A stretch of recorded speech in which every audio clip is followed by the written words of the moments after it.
All right. I'm gonna give a little time for the stream to start, and then we're gonna have a pretty intense 90-minute coding session here at lunchtime. Um, I've been doing some work stuff, but now it's I'm gonna take a quick lunch break, write some code. It might end up going longer than I want, but I have to do this. It's been like burning in my mind. So I found a really great way to do documentation that allows you to use Markdown syntax and to have separate files and have them be embedded and have them only be lazy loaded when the documentation commands are used, the help command. And this is going to make for extremely much cleaner source code. And I want to talk about it. I'm going to bring it, especially since we're building it in. So uh, we're gonna get into that in just a second. I'm gonna go refill my coffee and wait for a few people to come on in. How do you choose between multiple tech domains? We're interested in many. Focus on the activities, the specific activities you want to do, not the specific technologies. Like, do you like sitting in front of a computer? Do you like soldering? Do you like working with people? Do you like consulting? Do you like specific? Make a list of the activities of any particular profession you're considering and rank them. And then the ones that actually seem like things that you want to do every day, all the time, the highest ranking things, then start applying those criteria to the choices. I used to do this when I did this a little bit when I took my job in teleport. So if you just want to program all day, every day, and you're sure about that because you've done it, then you might want to look at that. Good morning, everybody. We still haven't solved the problem as to why some people's chats is showing on the screen and other people's is not. Apologize for that. It's a Twitch thing. It's not my fault. Hey, Bellum. Wow, we got a lot of early risers that are here right away with me. So let me get the coffee and I'll come right back and we'll get into this. I have another fun thing to show. Chelt. I don't know what to call them. Chelt yesterday gave me the exact commands to put screen key at the top of my screen here. Can you see? You see this here? 11:30. For me, that's 11:30. 11:30 is early riser. Some Cobra yesterday. What I didn't like about specifically. I'm not getting into that. I've made tons of videos about that. I'll make another video about it again. I think if you watch long enough, if you see how Bonzai is organized, it'll become really obvious why I hate Cobra. Yeah. So I still use Cobra at work every day, and you're welcome to use Cobra. But it's a different. What I'm starting to decide here is that it's not a Rust or Go thing. It's a Rust and Go. They both serve completely different purposes. And quite frankly, Bonzai serves an entirely different need than Cobra. There's some overlap. There's definitely some overlap in Europe. What? 16 hours here in Europe. Hey. It's not early. It is late. Some of it's late. Some of it's not. All right. So I'm glad to have everybody here. But I think when you really get into it, the biggest difference between Bonzai and Cobra is Bonzai doesn't have the very confused. Bonzai is made for creating simple command line interfaces that anyone can use, that my wife could use. And I don't mean that to be minimal. She taught herself C. She's fucking brilliant. But she hates fucking around with unnecessary over-engineered shit. And a non-speakable command line interface is what you get with GetOps and Cobra and all of it. It's not just Cobra that I hate. It's anything that has dashes in it. So I'm promoting a world and an ecosystem that suggests an alternative to command lines that are simpler, that are ridiculously easy to remember, that don't even need to be that are self-documenting. Just through the tab command, you can see what's coming up. And that is what people want. That's what people actually want. They do not like looking at man pages, going through, looking for the command that they need to use at that point. They don't want to do that. They want to see all their options every time. I know. So, but I just wanted to show, how do I say your name? Chelt? Chelt. I'm going to call you Chelt from now on. I don't know what to call you. I can't pronounce that name. I've tried a million times. So Chelt is to be credited for this NeoVim WinBar at the top, which gives me screen key in the most elegant way possible. This is the most elegant. The only thing I don't like about this is that it doesn't work when I'm, in the actual terminal besides VI, but most of the time, yeah, when I'm in Vim, that's when you want to see it. Uh, Chaitanya Sharma. Chait? Well, I'll just call you Chait. Chait, as in chat, like Chait. Okay, that makes sense. I think I did see your full name last time. I'm going to go grab a little bit of coffee. I'll be right back and we'll get in on it. Uh,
okay.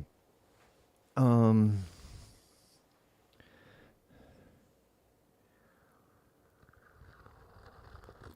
mm, Back in infrastructure dev or large corp. I do like the bike. I love it. Even liking my streams lately. Thank you. I used to have a bunch of stuff out there. If you want to stalk me, you can go read my Zelicastin, but please don't judge me. Um, I used to have kind of a bio in my out there. I should probably do another bio. I don't know how to do that.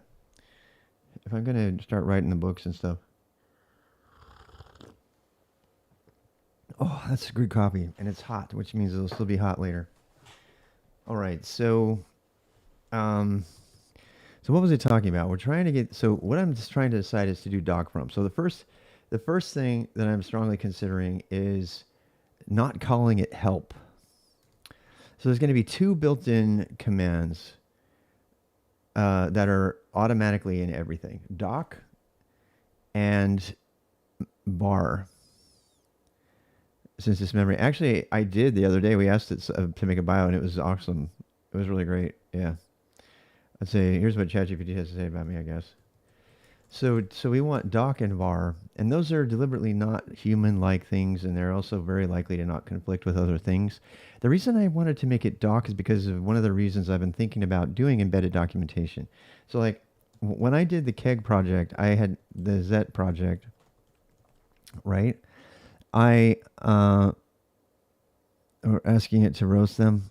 Oh right, I just have no idea where to put it. Where to put it there? What to put in there? Yeah, it's hard. Make sure you do your personal GitHub page first. That's more important. So this is where I started to realize that Bonzai could actually solve a bunch of problems I had for education. And I didn't even realize I was fixing other problems that I had at the same time that I was doing it. And that's a really fun thing to have happen when that happens, when you're making a thing that you know is kind of the right thing to make, and then it ends up solving other problems you hadn't even envisioned yet. Well, one of those problems was, how do I write a distributed, interactive sort of code book, right? Or I don't. We need to make a name for this, like uh, commands that are encapsulated, interactive. I called it Skillbot. It was like helping you build skills, but what we need a word to describe this. But what it is it's when you have a command that contains that helps you practice your skills, but also includes the knowledge necessary to learn those skills or to do the commands in an instructive way. So, kind of like a tutorial, right? And there are commands that are tutorials. So, get tutorial is one is a good one. Get tutorial, I think. It's get is it get dash dash tutorial? I don't know, remember what it is. There's a command for the tutorial. I can't remember what it is. It's not get tutorial. What is it? Is it get tutorial? Anyway, so there are commands that have embedded documentation in them. So people know I've been an educator. I started teaching and helping people learn. It's kind of my superpower. Of all the things I can do, that's probably my single biggest claim to fame. I have no professional education in this, um, but I've helped thousands of people at this point, and got thanks awards at work for helping people completely change their career paths just by helping them learn Linux or whatever. That's really my superpower. Uh, Besides, polyglot languages and computing and stuff. So people were asking what my profile was earlier, and so that's kind of why I'm talking about myself. So that's what I'm really really good at. I always have been. I started a business of it on my own, um, and this is your interactive shell code books. Interactive shell code books. I like the idea of a code book. Um, I'm reserving the term code book for a GitHub repo though. And the reason for that's because the reasons I talked about in a video recently. Did I post that video? I don't think I ever managed to post that video. Um, but this idea of an encapsulated, um, all things, right? Because so once I learned that you can embed an entire website, a static website, you can embed an entire static website with interactive forms and pictures and everything into a command through using the embedded file system, which they didn't have in before. And you can actually have the command like inspect history and stuff. And when after I wrote the parser, I created my own language called Bonzai Mark, which is a hyper simplified version of Markdown combined with GitHub templates, with Go templates, which are the best templating. Go is the best templating language ever invented by humans. And I will justify that statement many times over during the beginner boost when we talk about it. The biggest advantage of that over every other thing is the simplicity with building the lexicon of tags by just adding what's called a func map. This is unique to Go. No other language has it, and it's the reason that Go has dominated in this space where templating is required, even though Helm templates are a disaster. And that's why everybody needs to learn it, because Go templating is becoming as big a standard, in my opinion, outside of Ansible, which is shit. Ansible templates are horrible. Jinja templates, they suck ass. They're so bad, and you can't expand on them. So, so Go templates is a big thing. So having Go templates available already, just that one thing. I was already planning on using Go templates to make interactive, populated uh, things like documentation, but including not just documentation and education, but including really kick-ass text-based adventures. Yeah. And I used to think Python was the best language for that. I don't think that at all anymore. We're gonna when Bonzai is finished, we're gonna interactively create a text-based adventure using Bonzai. You'll be able to use Bonzai to make to convert your .file bash scripts into or whatever into Go, and so it transfers with you everywhere. But you can also use Bonzai branches, Bonzai commands to make the coolest fucking interactive, dynamic text-based adventures you could possibly imagine.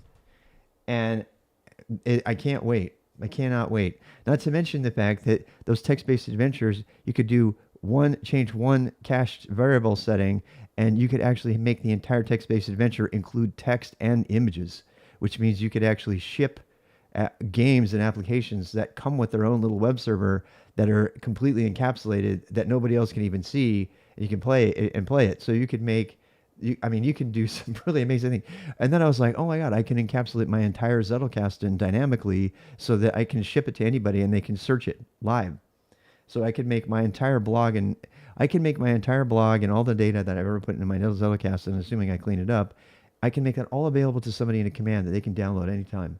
They can download the command and they can run a query or a search on it anytime, and they can take it with them no matter where they can run their applications. This, of course, makes me very interested in Go for mobile, which is a thing that I'm going to do as well. Because if you do Go for mobile, which is not the sweet spot for Go, but if it's possible to actually distribute applications, Android apps or iPhone apps, we probably won't do iPhone. If you want to know why, go watch Pirate Software complain about dropping support for Apple.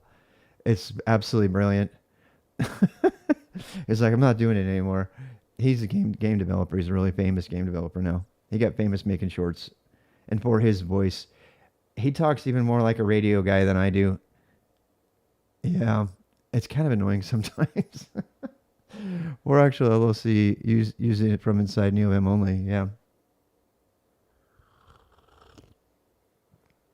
What is pure code lexicon sounds more appealing? Yeah. Embed binaries in Android. Yeah, you probably could. I know. I it's definitely a thing I want to try. This whole idea of using the embedded resource fork of Go is something that has not been explored very much by the Go community, because the Go community mostly is completely populated by people doing enterprise cloud native development. These other things, which is why I regularly raid. There's another guy on Twitch, which is so weird. 4 years ago, I was the only person coding Go on Twitch, literally the only one. And then now you've got people trying to write games in Go on Twitch. We've come full circle. That's not even the sweet spot for Go, and I don't know how well they're going to do. But all of this is to say that what was once a really kick-ass help system has now become the basis, which included its own markdown language, markup language to be precise, has become much more than that. It's become a way to embed a ton of rich text and parse it on the fly as needed, not necessarily parse it all into memory. It's absolutely amazing. So this allows you distributed, runnable docs. That's what it is. Distributed, runnable, dynamic docs. And that is what Bonzai enables. In fact, we need to put that down on the thing. We need to put that in the README. Wait, there's no README. README, please read me. More from the real need to replace messy collection of cell waste with specific dynamically self-documenting documents. Yes. We need to I'll add an issue. It's just easier to do this way. Add note to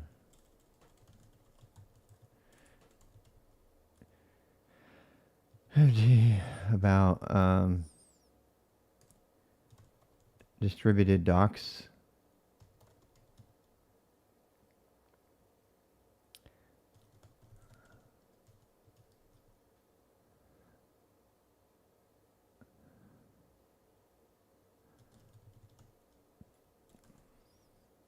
Uh-huh. Do.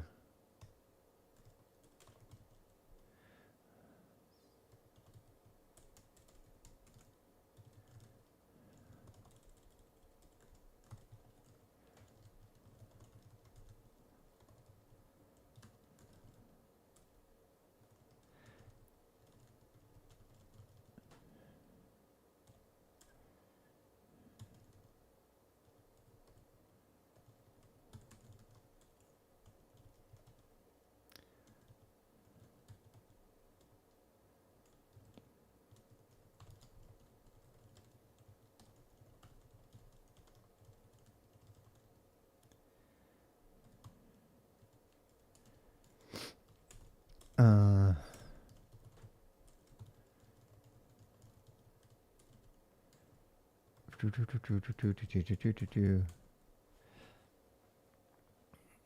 Uh,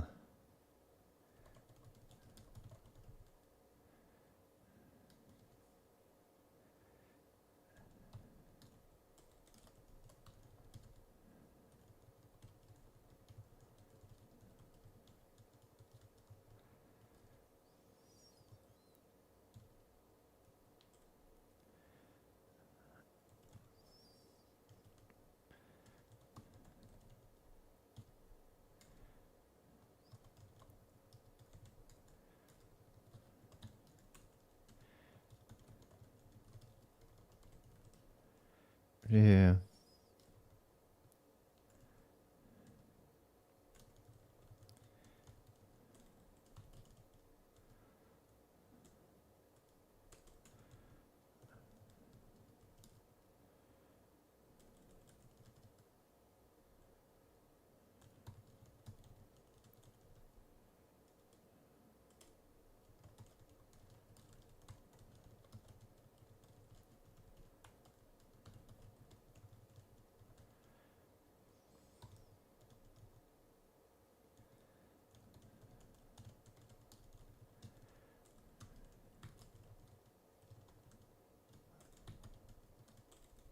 I'm going to do a conference talk on this. I am. I'm going to do a conference talk. I was going to do. I said I was going to do that last year, and I'm glad I gave it a year because it's way better now. It is. It's ready to go to a conference. We got to let probably in a year. In a year, I got to let this kind of settle, and I got to let people use it and show all the different things people are doing with it, and then we'll revisit it again, and we'll come do a conference talk on it. But then I'll have a book, and then people can go buy the book if they want to support me or download it or whatever. Mm. So, document-driven development, yes, allows leveraging the built-in web browser to create applications of the level of those created with Electron, with without the bloat of including a full copy of Chromium in every application. Leveraging a local web server as well allows leveraging the built-in web browser to create applications of the level. I cannot wait to do this. Once I show people that they can make um, Rob Martin with Bill Brown, I hate him.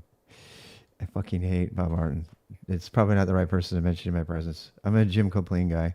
They're kind of go watch the fight between Rob Martin and Bob Martin. Uncle Bob, Uncle Clueless Bob, who doesn't know anything.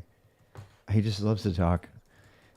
I'd love to talk too, but I like doing shit while I'm talking. So he doesn't. He just likes to talk. Typical academic. Um, Copeland is the same way. I just like him better.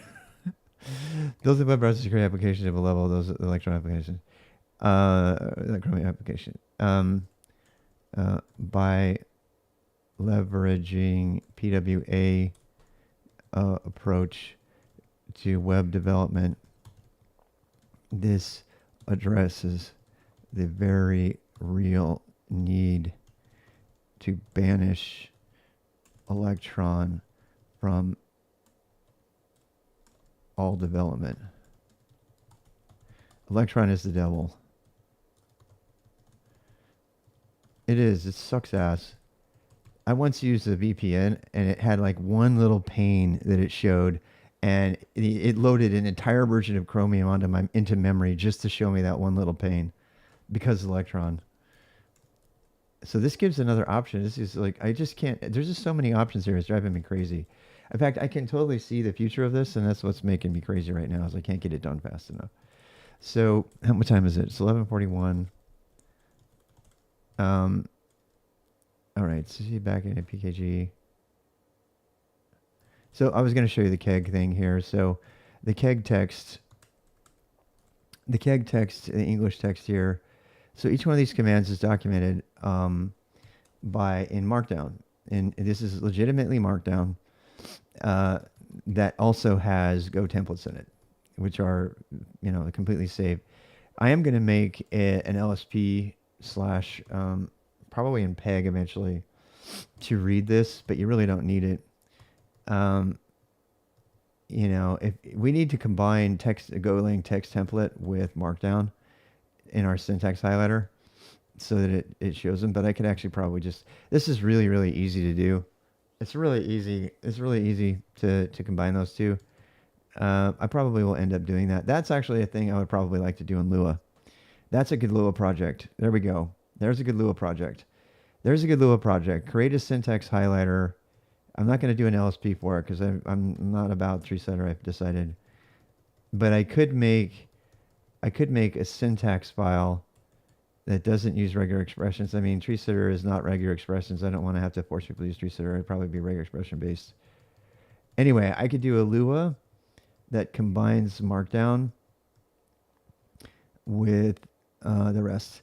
Now, the reason this doesn't have headers was okay. So this is actually a problem I had before. Before making it this way, if people were embedding this, they couldn't do. This is why I started breaking the files out, because in order to make like a code syntax highlighting like that, you can't do that.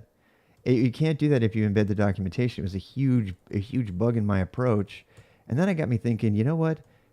Doing code inside of writing documentation inside of Go code is a bad idea. It's a bad idea, and I don't know why I ever did it. I don't know why Cobra did it. I did it because Cobra did it, and I thought, oh, I want to all be there, be really easy to read. You know what? You really only need to read in the source code. You need the name, you need the aliases, you need the params, you need the usage, and you need the version. If you're spelunking through the source code and you want to see how a command works immediately, and you happen upon the actual command struct, that's all you need.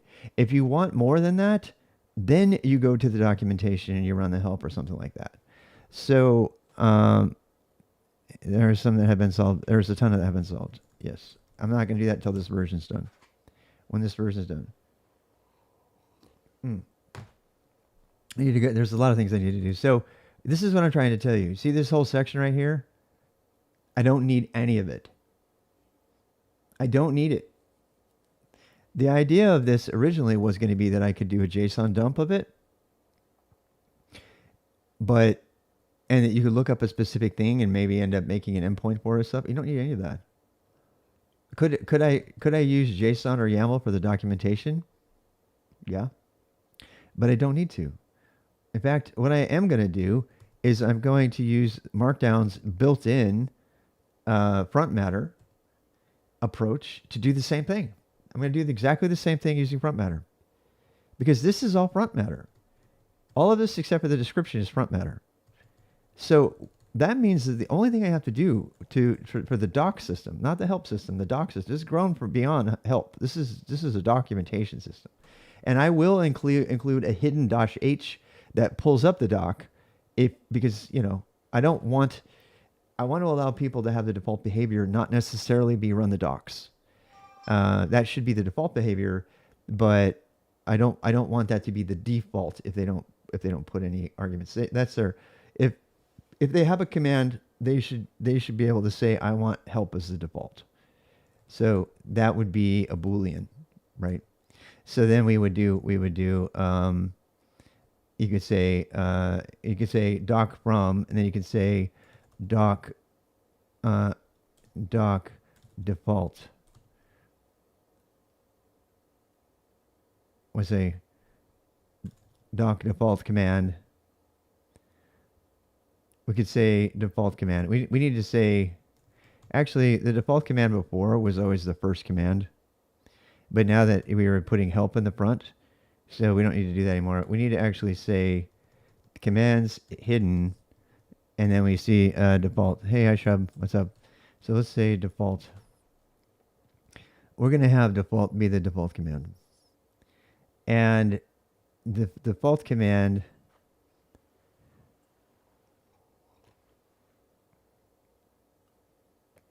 of delegated commands. So we need the default command to be something else. Actually, no. The default command is just the first command, unless doc default is on. Doc is default. Doc is default. Boolean.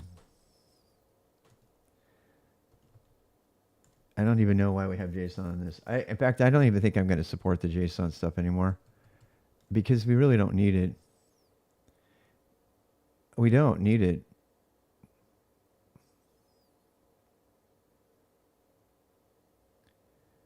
We don't need the JSON. There's no need for the JSON at all. The JSON was for this like imagined resource, imagined need. We don't need it.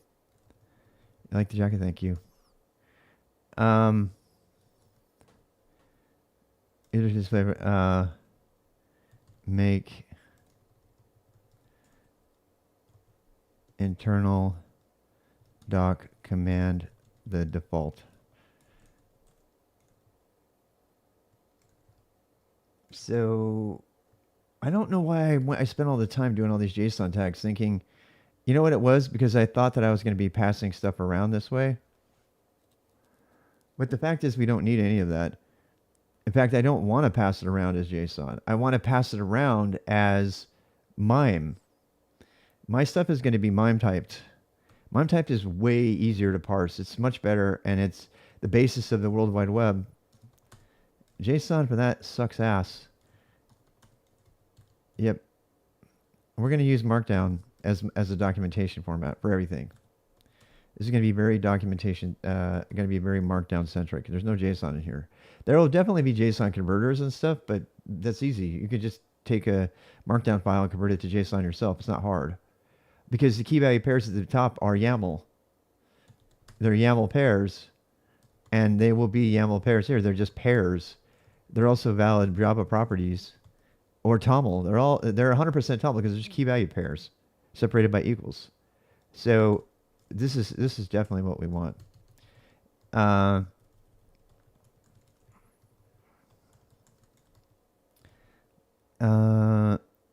Params. Actually, this is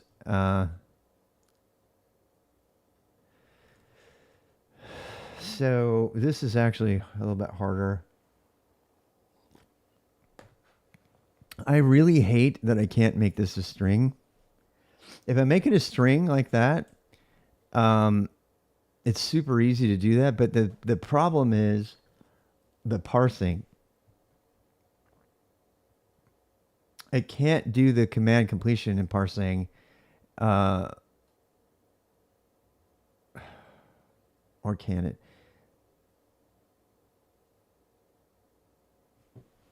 I don't know. Let's just go back to trying it again. I really want to simplify this. I really do.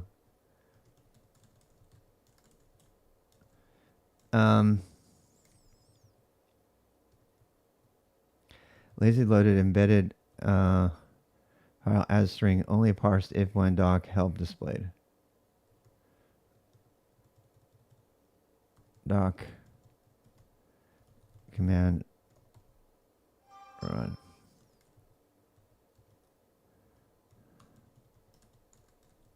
Not really a sentence, but whatever.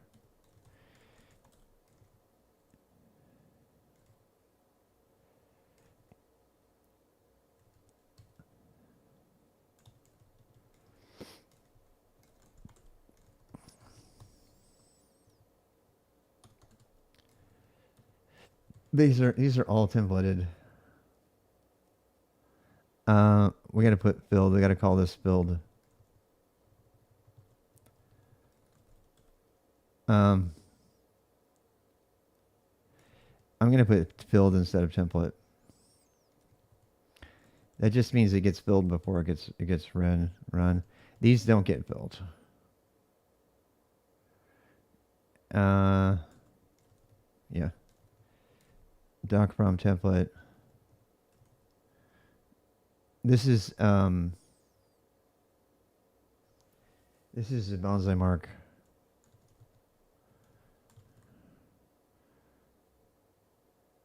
Bonzai mark format. C mark.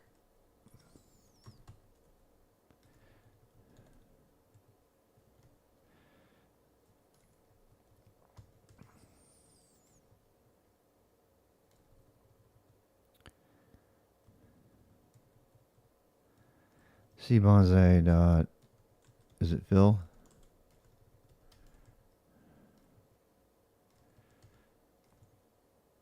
Make internal doc default. make doc command the default.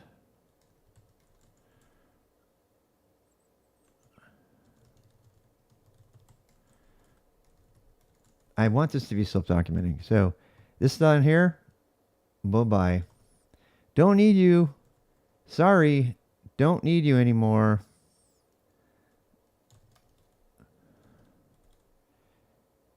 And we are actually going to use this. We have a core command that I've added called bon, and we're going to actually use this technique right now to document this command.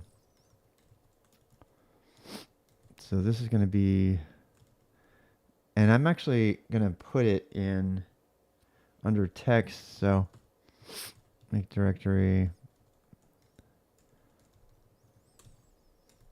The technique is to put text.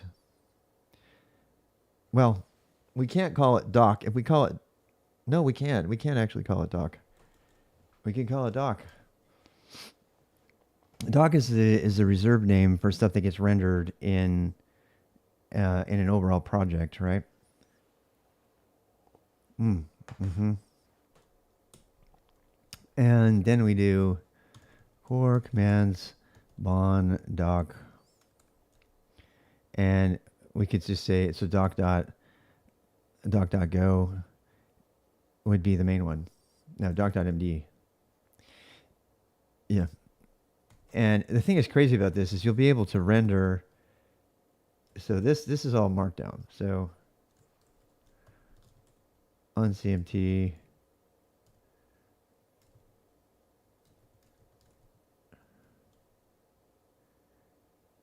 Wait, what? All right, so these are all going to become wait,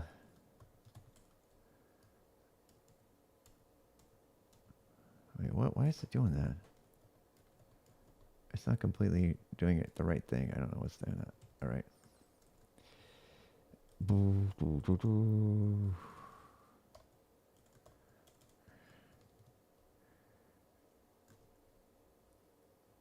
Wait, what?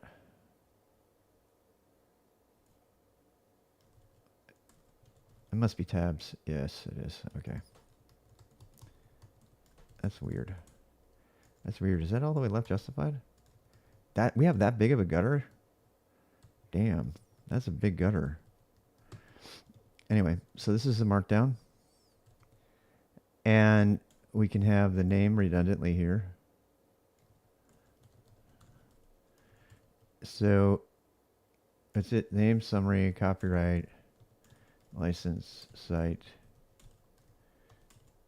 And quite frankly, we don't need this data. We don't need this data to be specific. We can just say that we want certain fields to be, regularly used. But there's nothing that says you can add your own fields. So the description is the body. So that's always like one line down. Here is the body. I think we actually need this to make it into Markdown.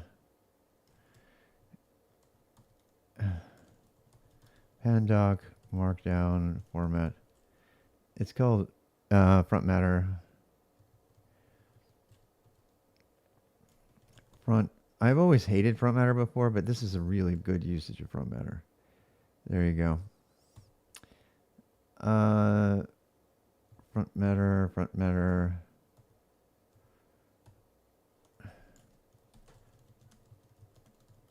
I wish I could. I should probably, if I get more money, I'm going to pay for the ChatGPT API so I can do the text-based queries instead of having to go back out to the other one.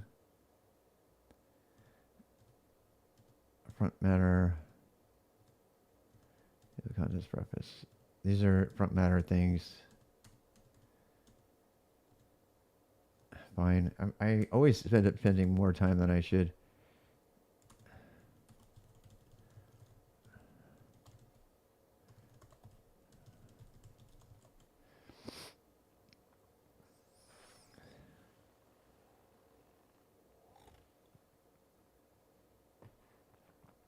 Um,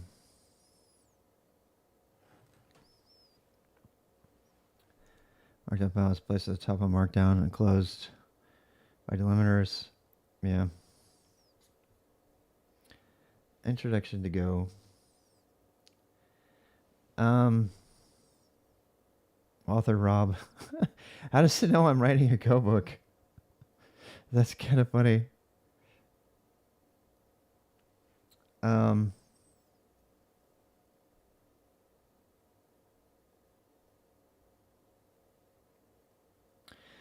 the crazy thing is that the YAML library actually requires you to do lowercase instead of uppercase, which is so stupid. The YAML library is so fucking broken. It is, and Go. It's, I don't like it, but it's broken. Anyway, so they're saying front matter has to be marked out, and I guess that's fine. Personally, I would always capitalize this because it's easier to read. Bottom line. And the problem with that is that that will not read as YAML Markdown. It just won't. But I really don't care because writing my own parser for this is like absolutely trivial. You just iterate through the key value. It's actually going to be way faster than YAML and partialing. You just YAML, you just loop through and split on colon. You're done. It's the same. I actually have the same exact code for this in my. I could use equal signs, then it would be a properties file. It would be exactly the same, but that's hard to read. So here is the body. Let's see if this is actually marked down. Yep. So there you go. That is it. That is a markdown. Is 100% valid.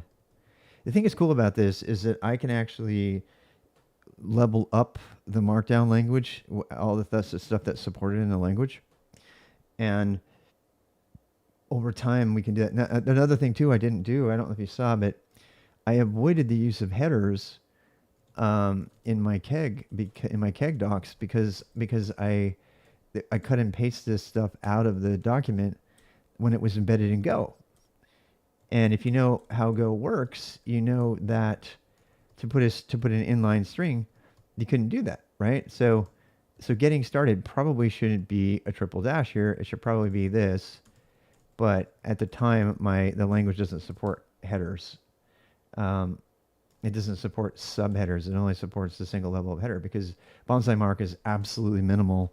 It's not designed. It doesn't do any number incrementing or anything. It's like it just takes your numbers as are.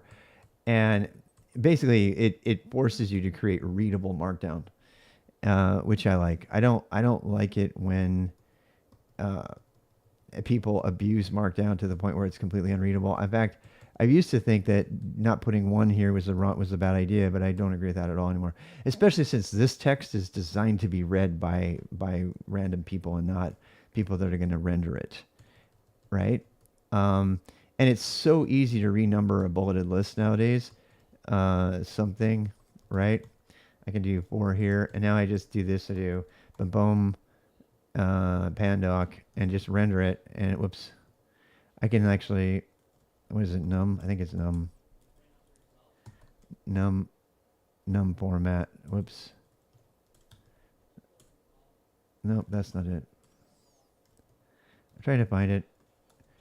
Oh, txt. You see how I ran txt and it renumbered it?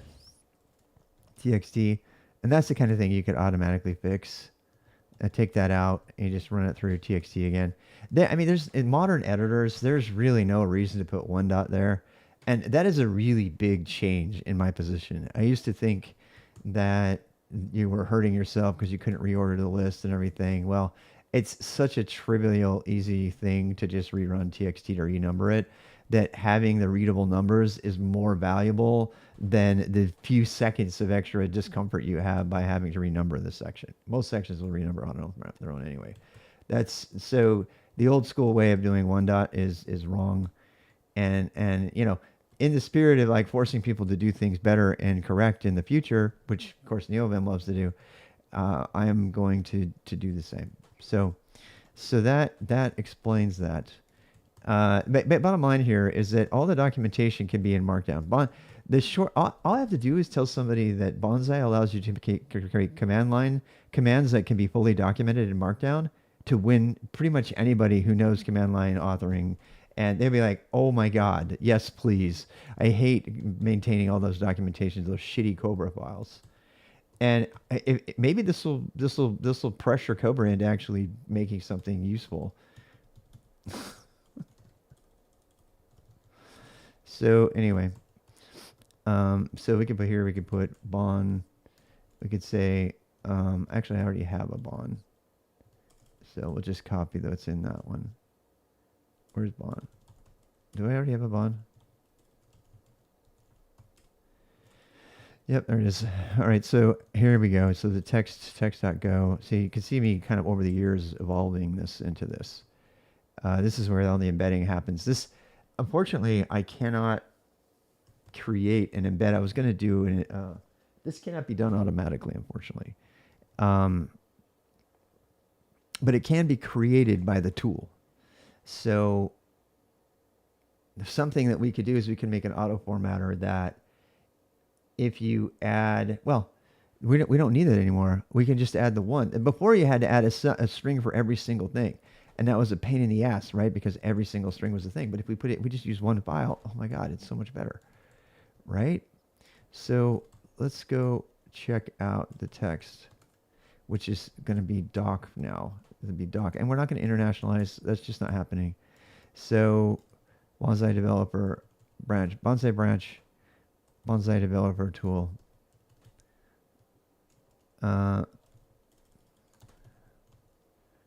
Where's the TM symbol? I need to put the TM symbol in here. Where's the actual TM symbol?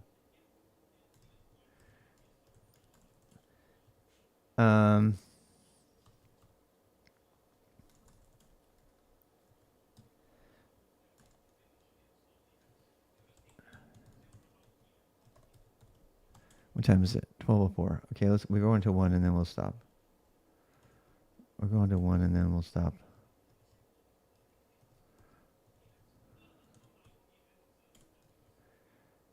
Bonzai. I am going to trademark this though because I do not want people using my name without my permission.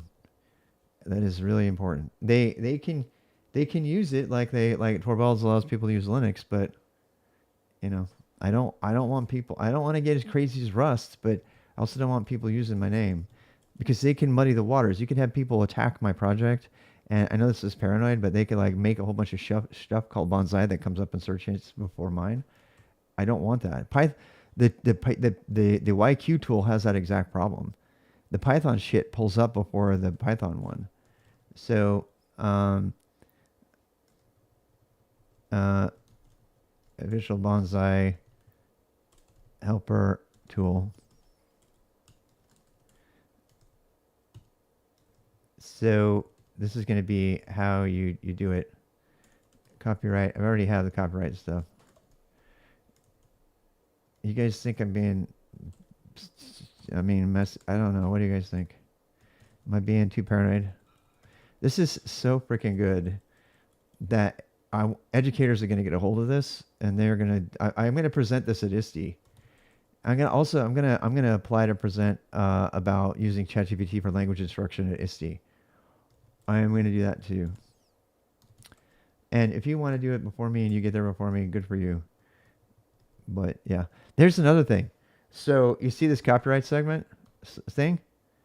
This is one of those cases where a dynamic thing is a good thing. Let me show you what I mean by that.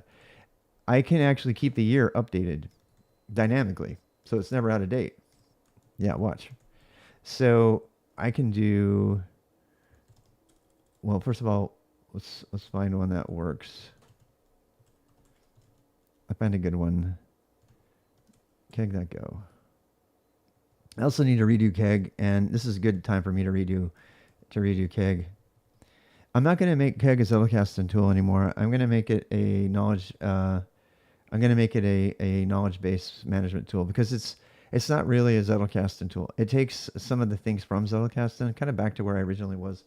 I was working on Keg in my knowledge bases like way before I even knew what Zettelkasten was. And I started streaming on Twitch, and everyone's like, "You mean like Zettelkasten?" And I was like, "I don't know. Let's go figure it out." And I looked at it, and I was like, "Okay, this does kind of make sense." But since I've been using it, I realized that in 2024, the paper techniques of Zettelkasten, I did an entire Zettelkasten notebook on paper, and that knowledge is completely lost to me now. I have no access to it. I don't use it. I thought it would be great because it was going to be a minimal thing, and I could go back to it, and I could. I always told myself that I was going to use those. I was going to transfer those things over. You know what would have worked? An app. If I had had an app on my phone that I could have spoken into to have a thought, and then pushed a button and have it save the thought, which is what Obsidian and things like it do.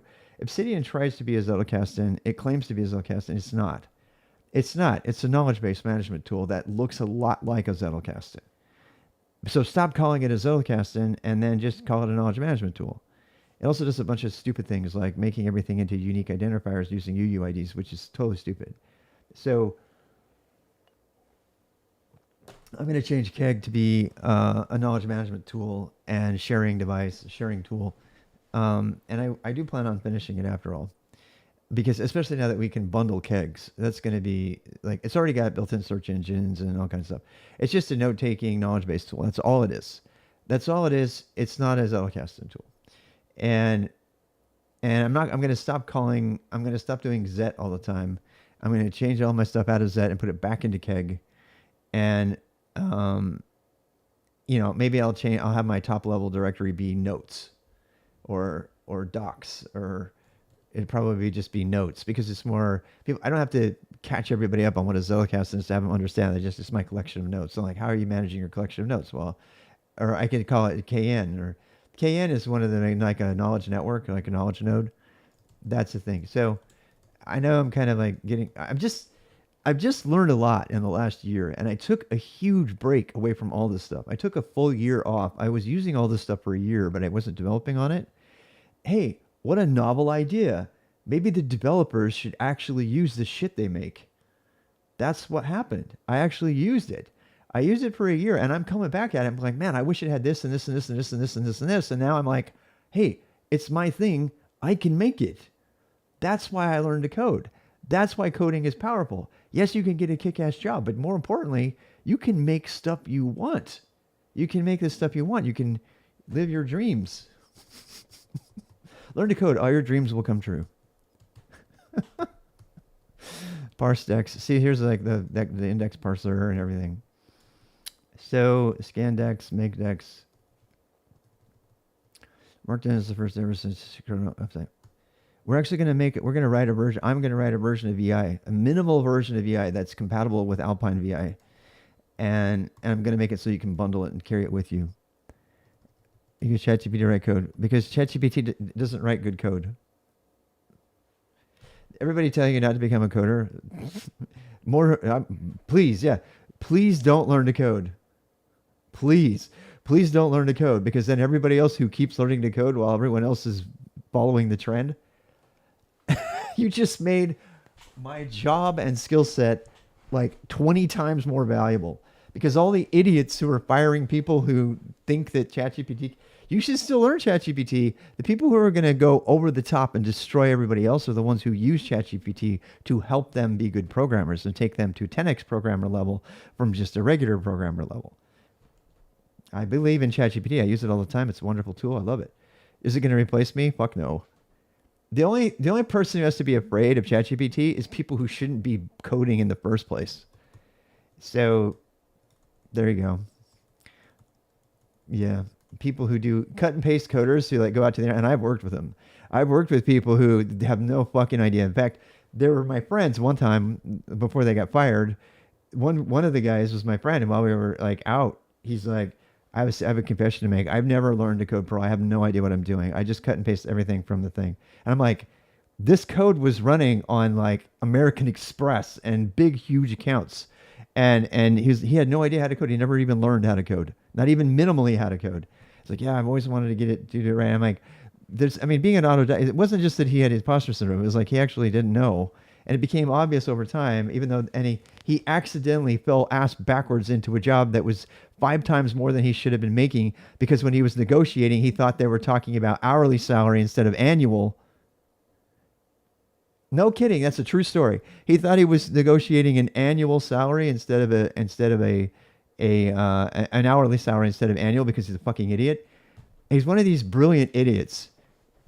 And he was, for a long time he was a good friend, and then I started seeing more about him, and I was like, this guy is the king of like perception management and getting away with the least amount that he can. And then he got fired, and because the jig was up. Not before he was able to buy his own studio for his house, though, because of all the money he made off the lies he had told. Sanket Kumar, if you're going to do that, don't ever tell me, because you'll never gain my respect again, ever. So there's a lot of people that are totally fine with that behavior. I am not. Anyway, I'm sorry that was kind of harsh, but it's kind of real. This is so old ago. Where's my CMD? Come on, Rob. There it is. Look at this. Who wants to write this shit? Nobody wants this. Nobody wants this shit right here. This is like, how come my copyright's all messed up? I guess I could just put, well,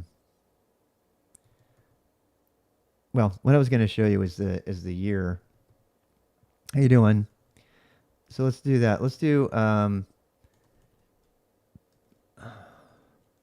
copyright 2022. Actually, no, let's put year. Yeah, that's what you can do. How easy is that? Yep, you can put year and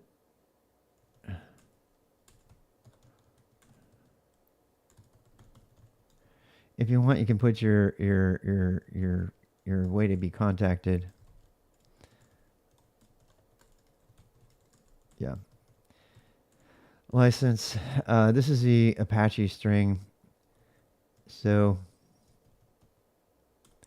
this is probably, you probably should use for this kind of thing. We should probably use the actual SPDX identifier. There it is. SPDX identifier. If you use the SPDX identifier, then people legally it matches. So site HTTPS github.com. I mean, this is gonna screw it up because it's got a colon in there. Actually, we could do it without that. If there's no HTTPS, we should add it on. If it's raw, github.com/rbxraw Bonzai.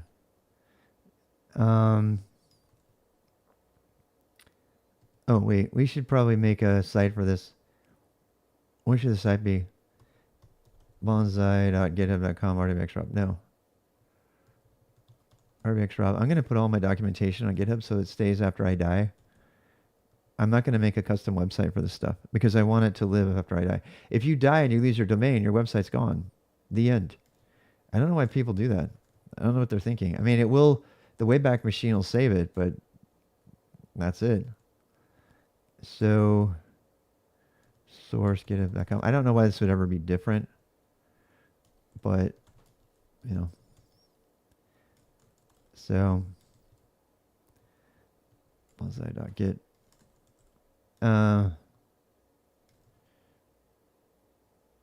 So, it drives me nuts. Maybe I understand something. Yeah, me too. It should drive you nuts. If you want to be in this profession, that's good. I'm glad to hear that. Kind of warms my heart.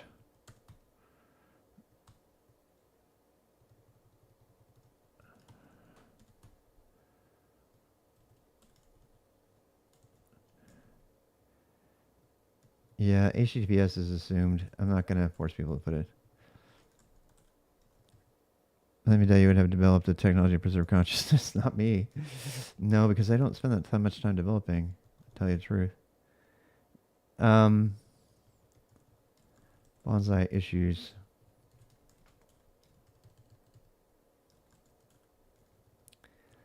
So this is front matter. It's both Toml front matter and YAML front matter at the same time. It's also Java properties. Let's actually ask ChatGPT.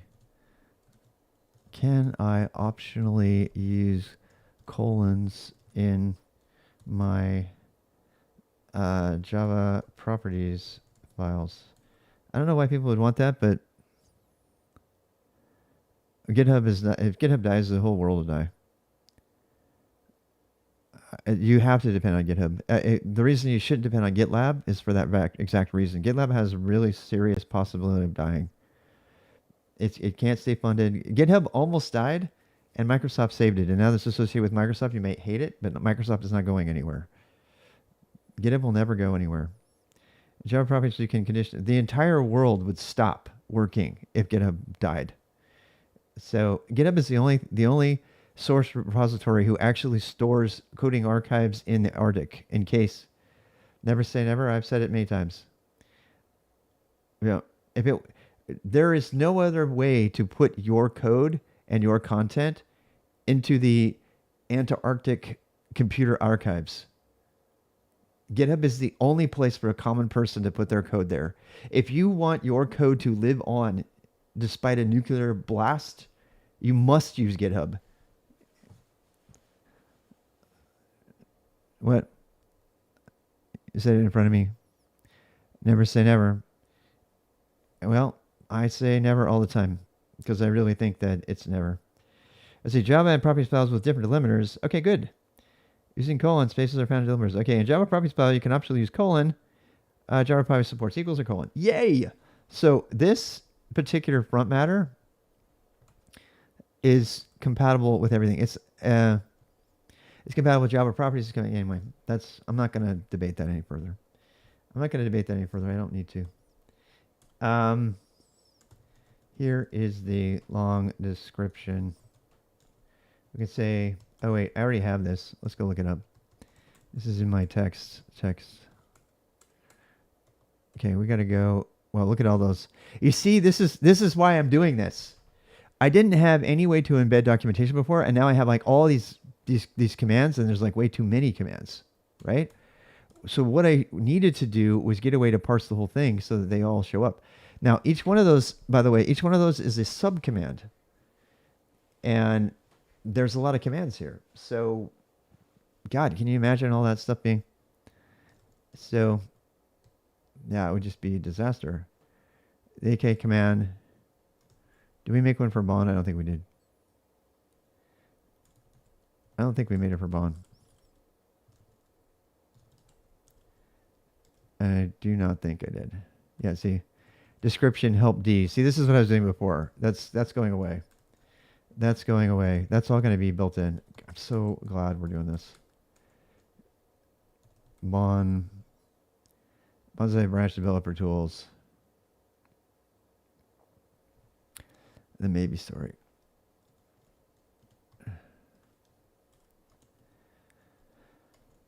Okay. Now this stuff has in the past been wrapped, but we don't need to wrap it anymore. Thank God. That's another reason to put it into a file. I don't have to wrap it anymore, and nobody likes wrapping lines. You know why? Because when you go to edit it and you split the pane, try that with a wrap file. Let me wrap it. Let me see. I can't remember how to do it. Wrap. No. FMT. Old Rob used to do this. This is stupid. Now look at how fucked up your panes are. Because now you have no idea where the line return is. Right? Don't wrap your string, your markdown blocks, your text blocks. People, it's 2024. Stop doing that. You don't need to do it. Every single letter on the planet knows how to wrap. This isn't like, unless you're writing an RFC that was invented in 1979, then don't do it. Just don't. That is this really strong divergence from previous positions I've held. So,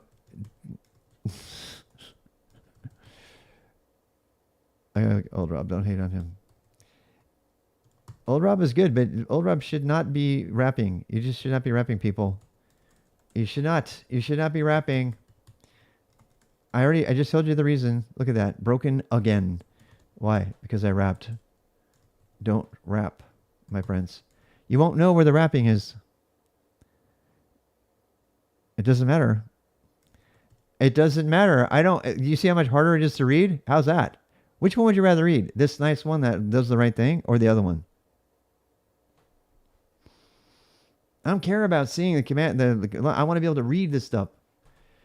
Never again. Never again. Never again. In fact, I'm gonna make it. I'm gonna make it a syntax error in Bonzai Mark. Yep, I am. I'm gonna make it a syntax error. If you put a line return in your block and you have a line immediately after that, that's going to be a syntax error. Bottom split the pen. Yeah, but the point you don't understand that you need to be able to resize that text document in any number of ways. And what if somebody wants to work with 100 characters? Well, then it's all they're gonna be mad at you because you're gonna force them to use the left side.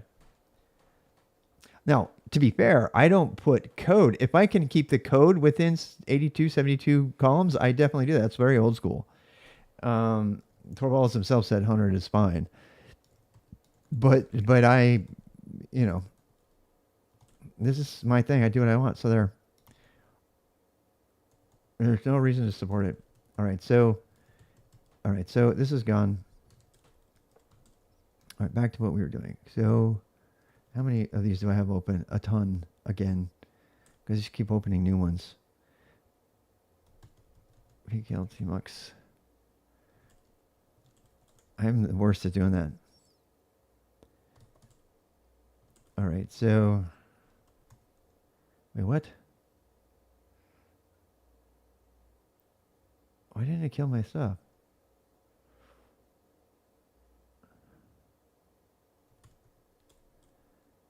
P rep Tmux.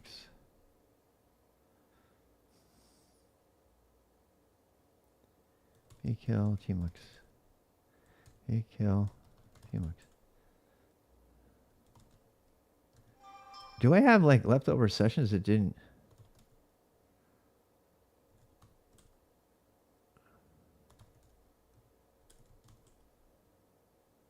This is odd.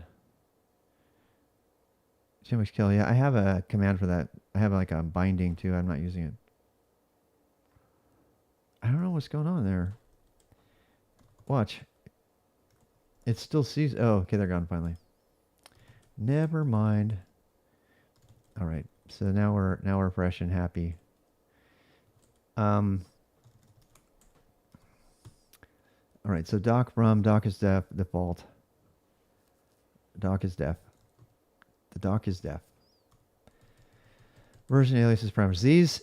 These things could be read.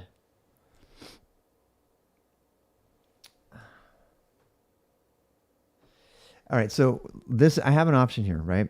If I force people to put these things into each command if they want them, then that's immediately visible. These actually have a bearing on how the command behaves.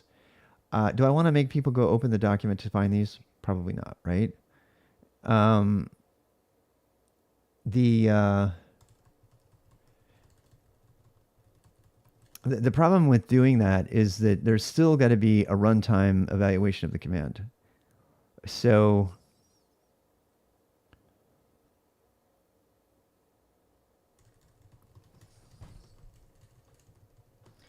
the reason that I'm having trouble with this decision is because it's kind of, I don't know which one is more efficient. So I've already said that this is all compile time stuff. There's not anything happening at runtime.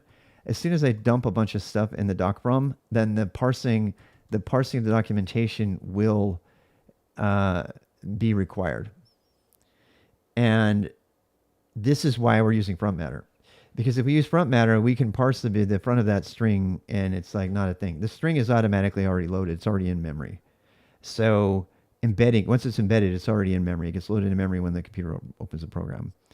Actually, it doesn't. It keeps it in the file until that, and then it reads the file and it grabs it all, right? So what I'm getting at is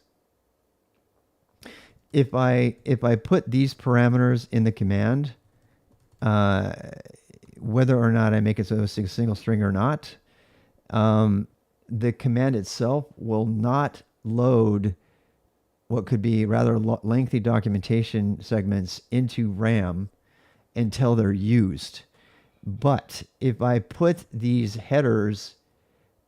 specific headers in the front matter, then that will force me to access that embedded file enough to read the header. And I'm pretty sure that when you do that, the embedded Go, this is why we're deep diving on the embed system for Go. We confirmed the other day that you can have a gigabyte embedded file and your thing will only take a minimal amount of RAM. It won't use that. And that's probably because the embedded resources are lazy loaded when they're needed. And we don't know. We actually don't know about that. That is, we don't know how that operates, and that could be scary because let's say you have a 1 gigabyte. We don't know if you can safely store a 1 gigabyte file inside the resource fork of a Go program and then access it and then fill it out, right? And I have a feeling though that if you loaded it as a template, let's say you put like a 1 gigabyte template, which is stupid, you would never do that. But if you did, and you loaded it, would it load all of that into RAM? And I think the answer is yes. So what we don't know is we don't know what triggers the inclusion of those resources into RAM. And I have a pretty good feeling that once something is loaded into RAM, it doesn't get released. But that could be wrong. What could be happening, it could be that the Go program has an index of the seekable byte locations of the binary and are accessing the binary as a data source in a file. And they're incrementally loading only those bytes as needed. That's possible. If that's true, then Go has got the most brilliant embedded resource system I've ever seen, because that would actually not overrun memory and allow us to store rather large amounts of content inside of a single binary. We have never lived in a world where that was possible. Apple does it a little bit, but it's not nowhere near as good. So, oh, I got to answer this. My wife.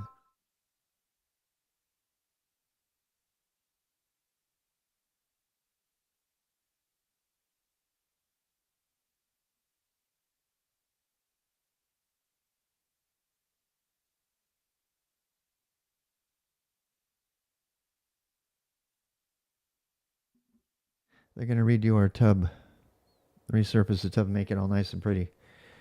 Um, all right. So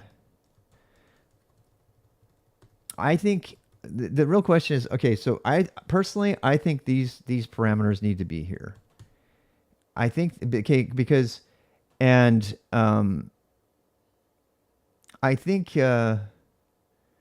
I think. I think they need to be here. I think they need to be here. The reason is because we don't ever a couple of things. First of them is that you actually can at least see if you come across the command, you at least know what's going on. You don't have to go open up the documentation file.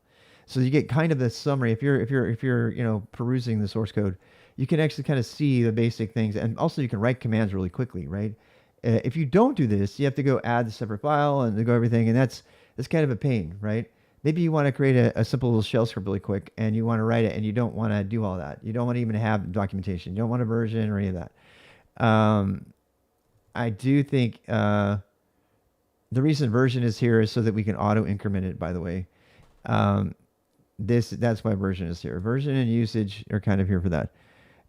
We could do a Golang source code reading stream once. Um, source code reading stream once. Answer everyone wants to read the source code on any of them. Yeah. No, the code's doing. Yes, it's very fun. It is. It's a good thing to do. You should do it. It's a good way to learn. It's the best way to learn. Find some good projects and read the source code. The Golang source code is fantastic. If you want to read the scanner, read the scanner that's used in the template language that Rob Pike himself wrote. It's his favorite piece of Go code in all of the standard library. It's absolutely brilliant. He uses GoTo all over in there. In the right way, by the way. It's so crazy cool. I love it. So what I've decided is I'm going to keep this in here. And for the sake of quickness, I'm going to go ahead and keep these strings. And that means we're going to be doing a parse. We're going to be parsing commands as we go.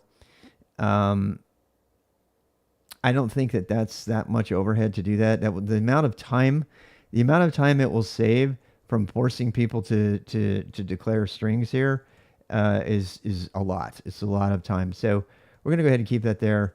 That means that the bond command core, actually, yeah, core commands. I'm using this as my sample command. So this one's going to have, as Bonzai as the aliases. See how I'd have to do the aliases? The aliases would have to be this. This is, if I, if I don't do it that, I'd have to write that every time. Nobody wants to write that, right? I want to be able to write commands as fast as I write shell scripts. That's really important to me. And otherwise I won't do it. I'll just write the shell script. So that's a pain in the ass, right? So what it should be is this Bonzai. We can put Bonzai, we can put Bon as the actual command and the alias is Bonzai. So that the last is always the one that wins. And if we had another one, we could say, Bonzai. This is not a shortcut, right? Bonzai CLI. So if any of these things get run, the reason we're doing aliases is if we do multicall and we say create multicall aliases, then all of those would be created as well. So if you type any of those things, they'll automatically still work. So this is still doing spell checking. I don't know why. It's kind of dumb. This is obviously not a shortcut.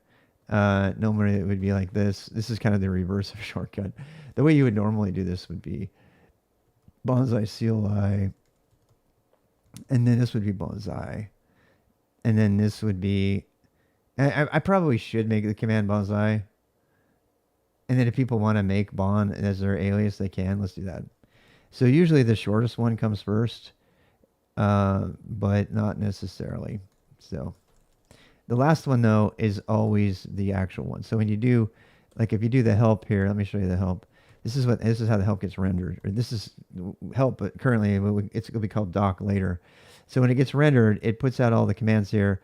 And this is an amalgamation of a concatenation of all the aliases in the order that they appear, and then the actual command is the last command. That's the command that gets run if you do any of these aliases. Of course, you have completion, but on systems where you don't have completion, that's actually a thing. That really matters. So I don't often use the aliases, but they are a big part of this. And it's not AKA. The reason we have AKA is so that you get all of them. I could, instead of saying aliases here, I could do AKA, but AKA.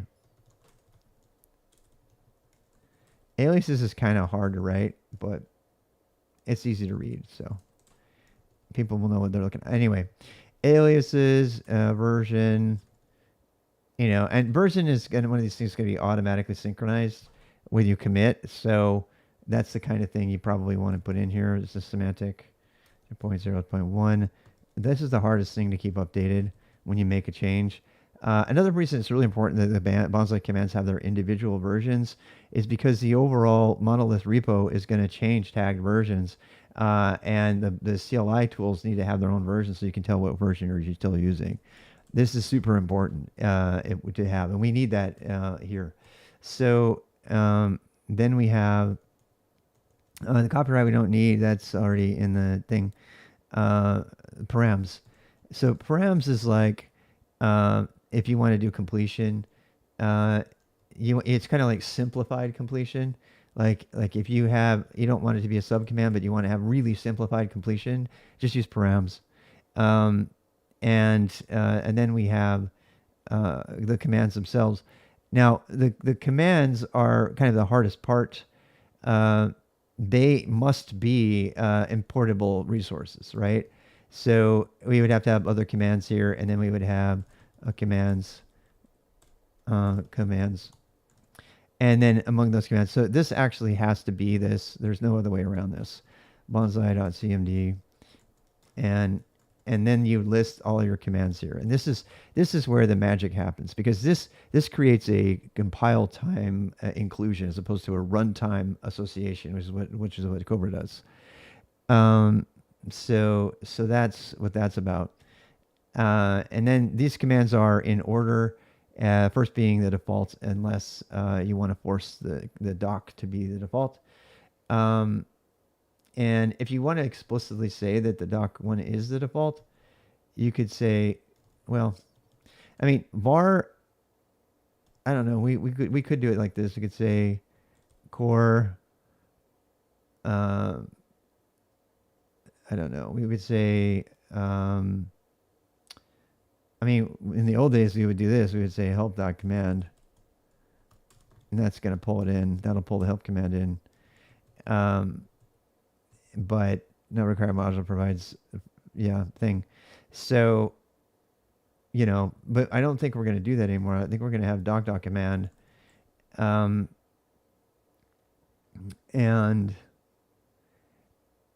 the doc.command is kind of assumed to be in there. We're kind of injecting it in there automatically. So, but I don't know if people want to put it in there explicitly. I'm afraid it's going to break if we decide to change default behavior for doc. This is a point on which I am very, very, very conflicted. Do we want to force everybody to bring in the doc or not? And I feel like if you don't bring in the doc, there's no way to know how the thing works. But the reason you wouldn't do that is if you wanted to make a leaf command that the documentation is covered up above in the parent command, then it wouldn't need to include the doc command. I think I just talked myself into it. Really leaf commands, you don't necessarily want to force them to use the doc, right? The documentation. And by the way, we could still do help and doc here. So help would be, or we can make the doc command be, the doc command itself is going to have an alias of -h. So is the help command. So if you choose to include the help command versus the doc command, I think you should just use, I think we're only going to support a core command called doc. And that doc will, it's just going to render, all it's going to do is render your markdown file. That's what it's going to do. And you can put whatever you want in your markdown file. So it doesn't even have to be related to the program and how to run it or anything. So I think this is the way to do this, explicitly putting the doc command in there. So vars is included automatically though. But see, and I've thought about doing that. We could put doc into everything, but then every single command would have doc, and that could actually get in the way. If for no other reason than like, let's say that you wanted to take a raw argument. If you type dtab, it would always say that doc was a thing, and you'd have to actually hide the doc command if you didn't want people to use it. So in some cases, you just don't want to force people to use the doc command. I think we need to make doc an exclusive inclusion. I go back and forth on that all the time. That is going to radically simplify how we do stuff, though. So I've actually convinced myself of this. Before it would be help. But we're going to actually port this over right now. And the help, you know what? We're going to use the help command for now instead of the doc command because I already have help working. And then we're going to actually make a new command called doc. The help command, this will be the old school help command. There's probably a lot of people that have written a bunch of help documentation. The problem with the help documentation is it depends on fields in the command that don't exist anymore. So we do kind of need to make it into doc. So we're going to put doc dot command, and we're going to make a doc. All right. So, and then you can put the other commands here. I think that's so cool because then, I mean, a lot of these things are not going to need documentation. They're just going to need the parameters. You just do tab, tab, tab, and you get the parameters. You already know what it is. It doesn't need any documentation. So, as you get farther down in the leaves, particularly some leaves commands don't even need a version either. They don't have a version. They don't have a version at all because their parent is the thing that has the version. And that kind of implies is base, right? Honestly, we can imply is base by things that have versions. We don't even have to say it has, if it has a version, then we assume it's a base. If it has a version, we assume it's a base. I'm going to make that comment right now. Yeah, I'm going to get rid of it. I'm going to simplify. Computer talk ASMR, yes. Set the true complete independent as a base command is a multi-color. When valid true, we don't need his base anymore, thank God. We also don't need vars. Yes, we do. We do need vars. We do need vars. Uh,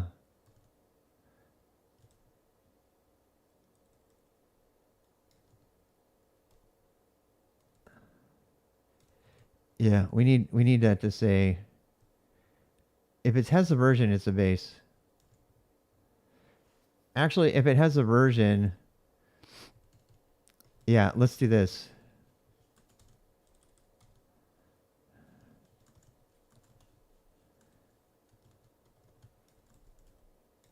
Sets is base to true.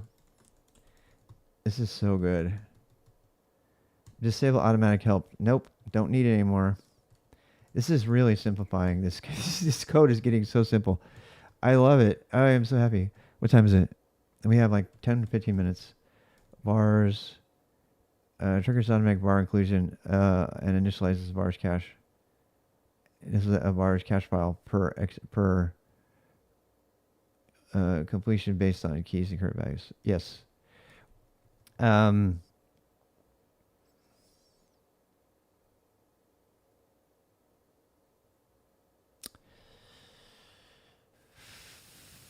we could. Most people are going to want. Not everybody wants vars.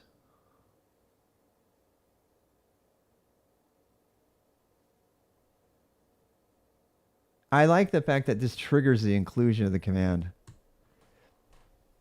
I like that because that's never going to change. We don't want them to load different versions of vars. So if it's there, it injects the vars command as the first command or into the command list at the end, I think. So doc is default. We don't even need to say doc is default because it's just the first command now.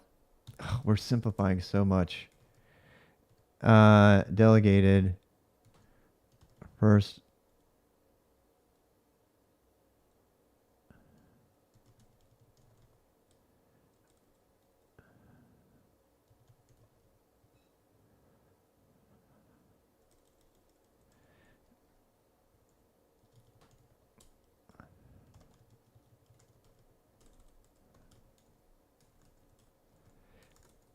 There we go. That means if you want the document stuff, you need to put it in there explicitly. You know what I like about that? I go back and forth on that, but that makes it very explicit. The coding will be explicit. So it's like, okay, what are my commands? Okay, you can look at the source code and you know right away what your commands are. You have the document. The only thing you can't see is vars, but you could see that because you would have set vars. If you set vars, map string.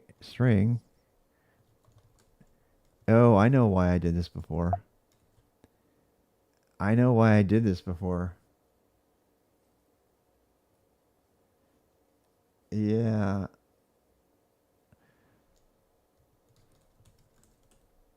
Um, I'm trying to decide if we want to do map string or we want to do the other one. If we do the other one, then they can do it like this. They could say var defs. The reason for this is because we can stringify it. Bonzai.var defs. We should really do that actually. Yeah.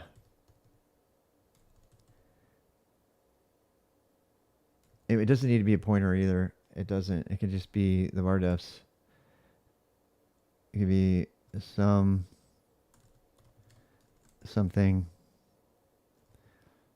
Bonzai var defs. The difference of that is that we can actually document the var defs. The reason for that's because we're going to be, well, yeah.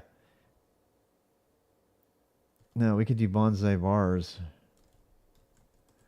Bonsai vars is like a struct, and then we can do all the stuff with that directly.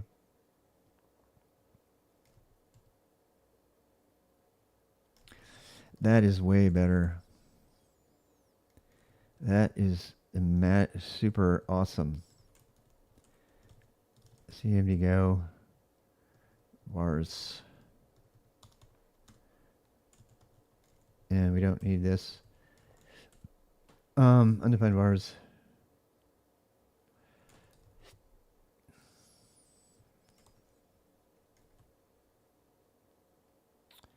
Where's my other types? We should probably do a whole vars thing, actually. Yeah, we're going to. Vars that go. Type. Vars.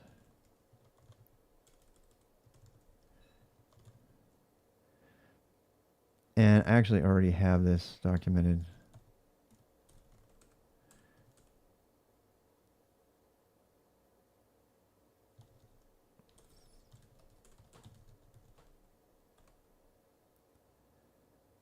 Wait, what did I do?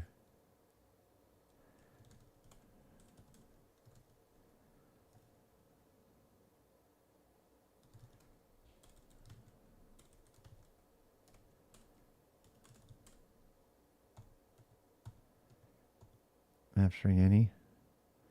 Why is it an any?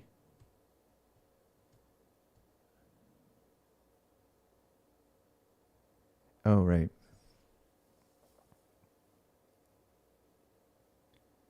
Because it's not fulfilling a command interface. Yeah.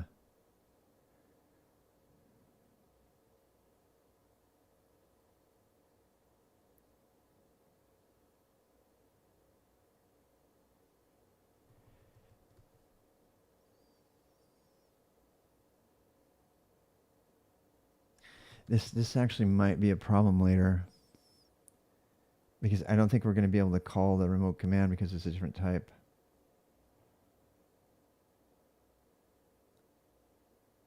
That it might be that might force us to use an interface, but I don't want to use it if I don't need it.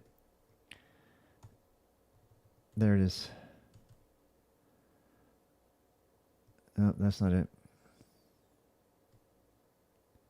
Caching persistence is required in a number of ways. That's false. We're not doing that anymore. Var vals.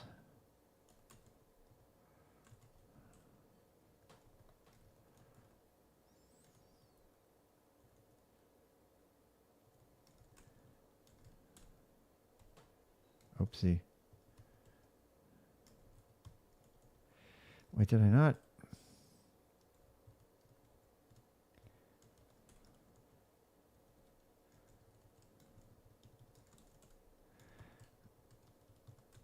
This is going to be totally different. This is breaking. This is actually, this symbol's already defined in the previous Bonzai. This is a super breaking change. Vars is a map key to individual variable keys from vars.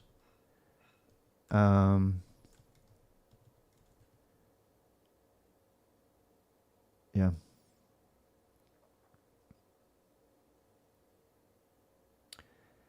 The vars package is going to be in the top level. We just haven't put it in here yet. So this just gives us the JSONable sort of thing.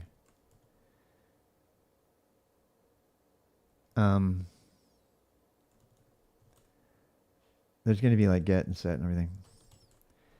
Yeah. All right. Let's fix all these and then we'll get back at it. What time is it? Fuck. Faster rub. This is good stuff though. I don't want to make a mistake implementation wise. So I'm happy we're thinking about it. So these are required. We have caching for params and aliases. That's already in. We're using the doc. And this we don't even need doc string. We could just have it be doc. It's a doc string. Lazy loaded embedded mark file as string only parsed if when a doc command run. If somebody wants to, you know what?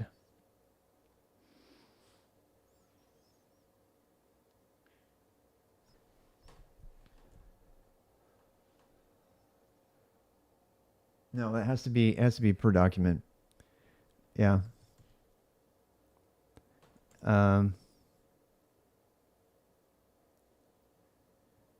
When set triggers the automatic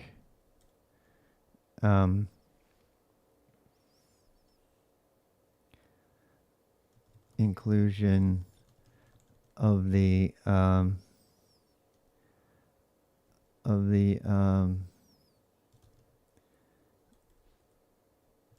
doc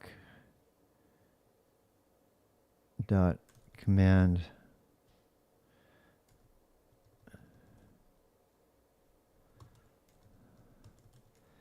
the core doc dot command if it is not present explicitly in commands or hidden. Okay, so what should we do? Should we if should we make it? Yeah, we need to make it the automatic. The regular behavior. Most people are going to want that behavior. They're going to want it to be the default. So, and they don't want to have to deal with the extra command if they forget it. So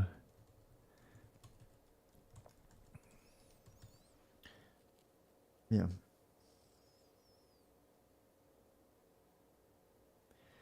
So lazy load embedded mark file a string. Only parse if and when doc command run. When set triggers the automatic. Wait.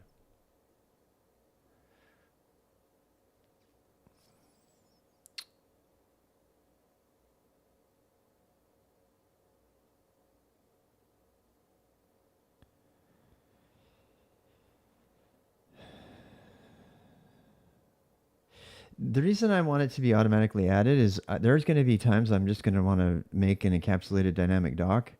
And the only thing I'm going to want to create is a minimal command struct and a markdown file. That's it. And I don't want anything else. So I don't want all the extra coding that I would have to do. When set triggers the automatic conclusion of the core, not present explicitly. When length is greater than 0. God, this is so cool. I can't wait to have this.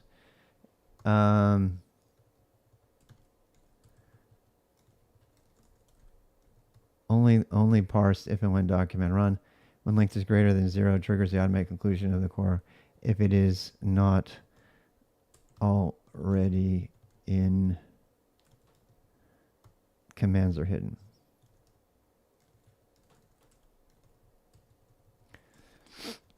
Ascending tree of delegated commands and hidden. No completion. Okay, so this I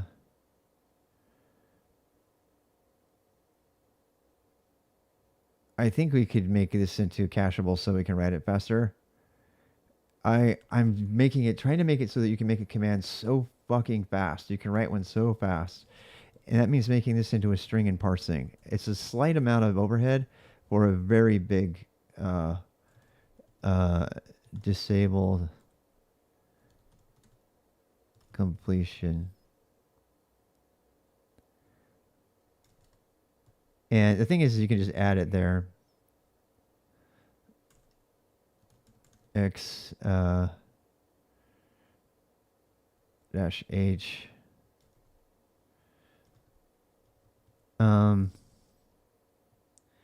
We are going to allow commands to begin.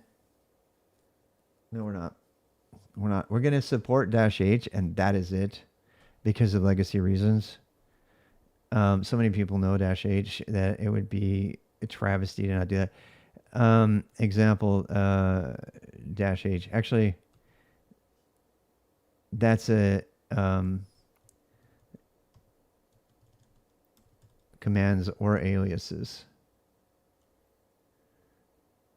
right?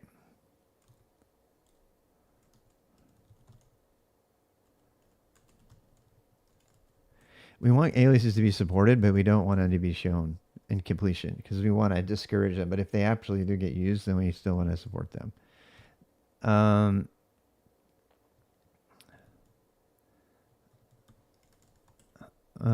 first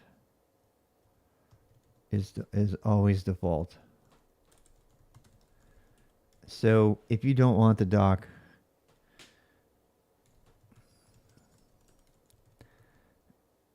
zero triggers the automatic conclusion of the core if it is not already in the commands are hidden. If only parsed if one doc command is run, when the length is greater than zero, triggers the automatic conclusion of doc command.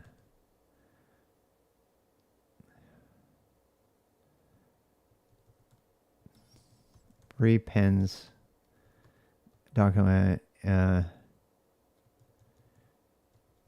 to commands if not found.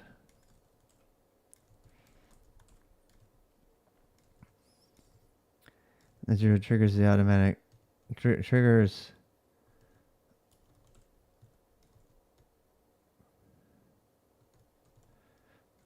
for pending doc commands if not found.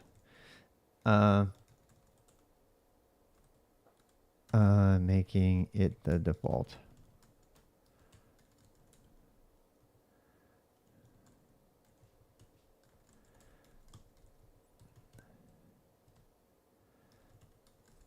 If you don't want, okay, first is always the default. So if you wanted to make docs not the default, you'd explicitly add it, and then you would put it after whatever, and then it would be fine. But then you would be explicitly telling the system that you wanted to use doc.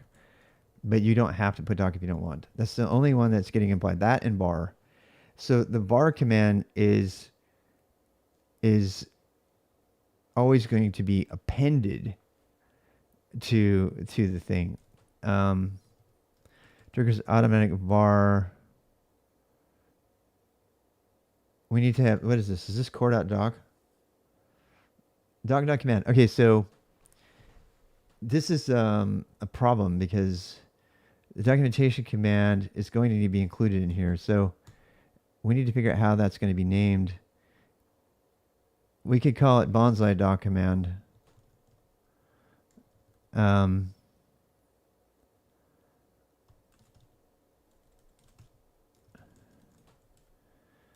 Bonzai doc command. Using pandas and numpy. No. Somebody else might.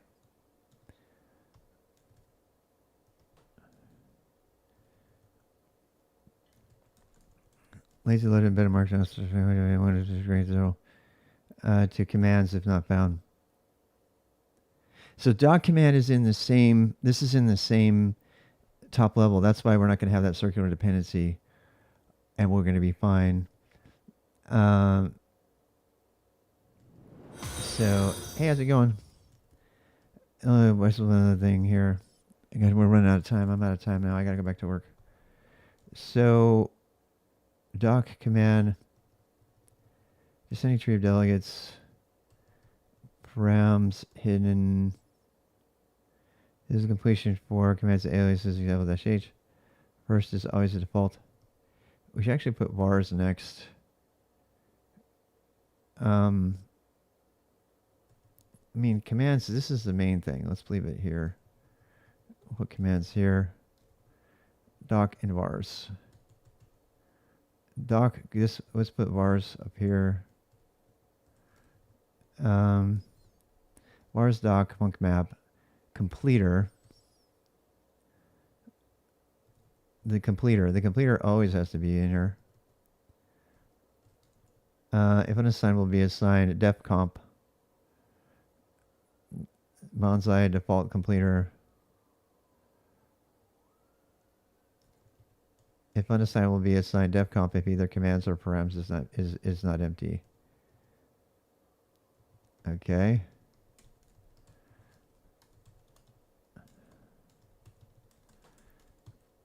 All right. Var triggers automatic var command inclusion.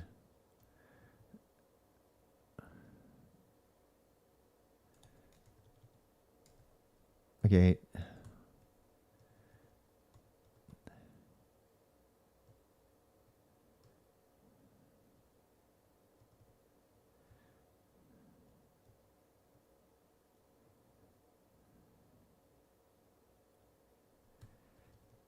when assigned triggers append of vars cmd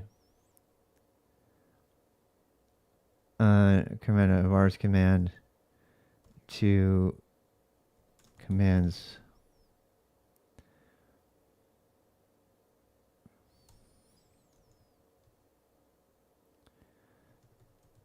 And if they look about the vars command, it'll tell them all about it. It'll be all in the command documentation. Completion based on keys and current value. The completion is actually described in vars command, so we want people to go there to read about it. Will be assigned defcomp if the command is empty. When assigned triggers append to our command and the n and calling vars command dot init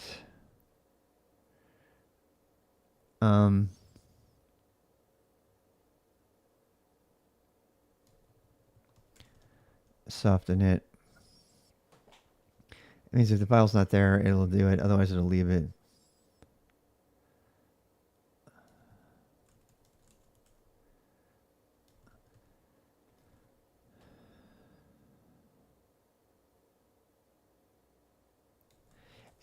A hard init will actually like take it all over. Laser loaded embedded markdown file as string.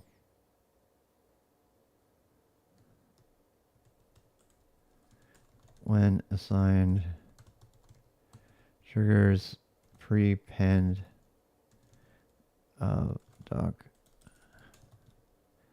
document to commands if not already included.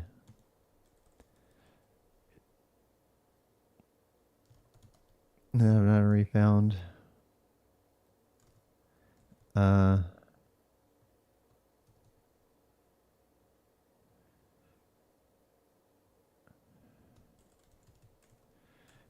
String is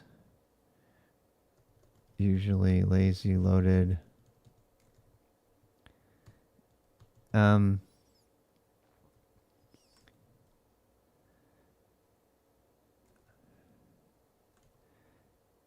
String is usually embedded and lazy loaded only when doc command is called.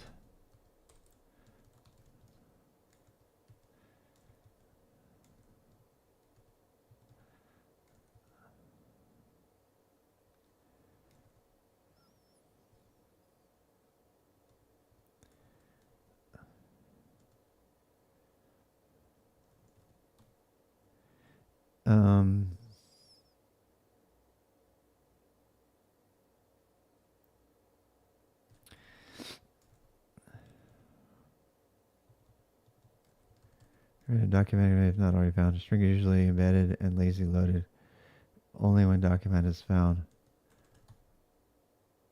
Format of this string must be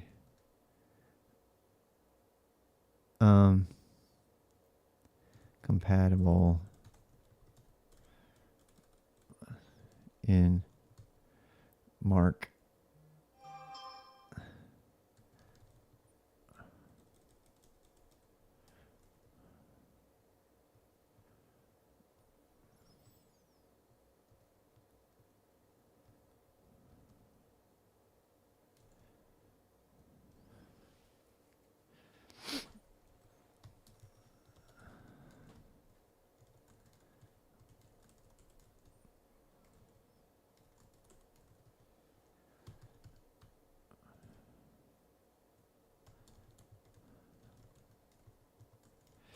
I mean, we could do file system and then point it. We could do doc file and then point to a file system file. and then just open and read the file. But it's so much easier to just make a doc string.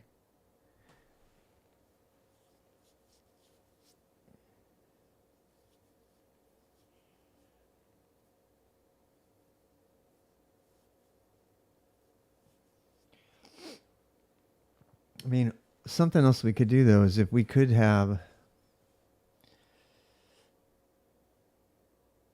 for a given binary, we could set up a file system, an embedded file system, and then read them relative to the. We could do the whole same thing we do with bars. We could find it where it goes, and then read it from that file, and we could look up the file, and then that would remove the amount of coding that would have to be written by the developers. As it is now, they would have to, for every command, they'd have to embed a stock string. But that direct association with the string, I think, is useful rather than doing something magical that nobody knows where it's happening. Like if we were to set a file system, we don't have to write it once, and then we could do all the intelligent logic to infer the location of the string. But when you have an embedded string, it's right there, easy to see. There's the embedded string. That's where the code is coming from. That's where the string data is coming from. And then it's getting loaded directly into doc. This also allows people to, like, if they want to create a doc initially, they can start creating the doc in line while they're writing it.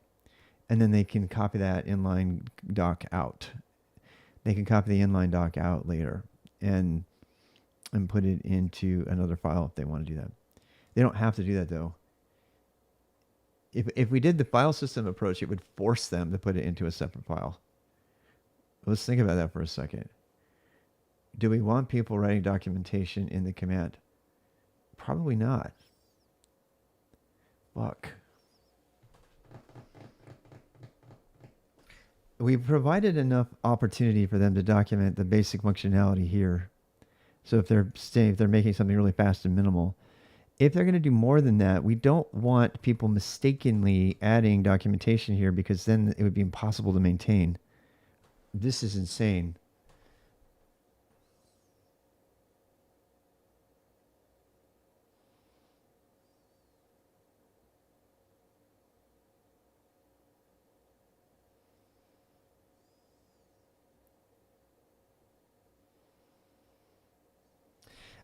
I'm getting rid of this. I'm getting rid of this, and then they can explicitly add the doc command if they want it. It'll be seen, it'll be visible, and quite frankly, it won't be dependent on this.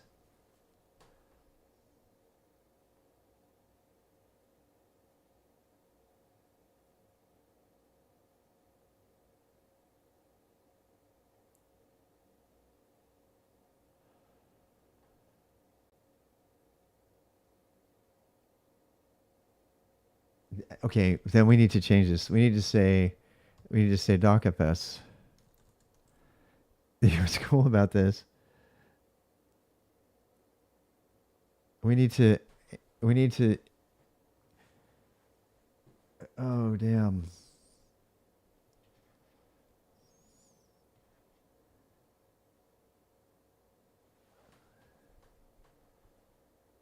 This is cool too because this would allow them to set up separate embedded file systems for the different things if they wanted to. Yeah. Embed dot fs. No, we want fs. We want, yeah. Embed.fs, we want fs. What do we want? We want fs dot. How do you reference embedded.fs? Okay, I gotta go after this. Read directory fs. File system fs. Go doc embed /fs. FS, there it is. Embed.fs. It's an embed.fs. This is so much better. Oh my god, this is so much better. embed. It's a pointer to an embed.fs. Wait, what? Did I find it yet? There we go. The compiler knows the layout of the struct. See, comp compile internal data static website, right embed. I love you. How you doing, Sid? All right, so descending tree of delegated commands. Okay, did it do our embed fs? It did, right? Embed, there we go. This is great. I see this is the kind of pedantic stuff that I really need to get into right now because this is going to shape the development of everything that uses Bonzai forever after this. And I spent a full year doing the last Bonzai, using it, and I said all along that I was going to use this thing for at least a year before I started getting to the point where I wanted to document it. And we've had like 200 people or so actually use it and embed it, and they have all feedback. They have feedback as well. The discovery of using an embedded FS for the core documentation is huge. That's like probably one of the biggest things that I could have added. So we still have the ability to write really quick shell script replacements, but now we also have the ability to embed full documentation, tutorials, interactive books, text adventures, and everything. When inside triggers, when assigned, triggers,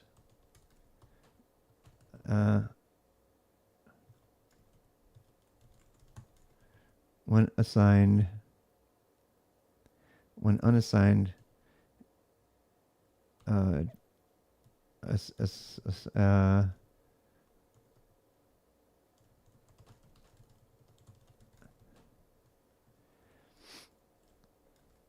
automatically assigned fcomp if their commands is not working. Assign triggers for appended documents is not already found. String is usually embedded, I think. Embed documents. Okay. We have the func map. Okay, so docfs, embedfs. Prepend the document.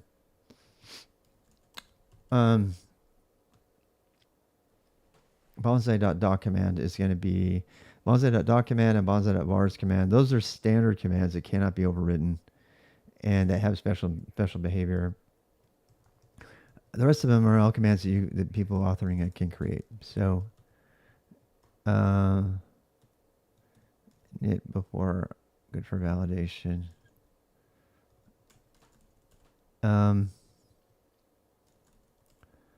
Where the work happens.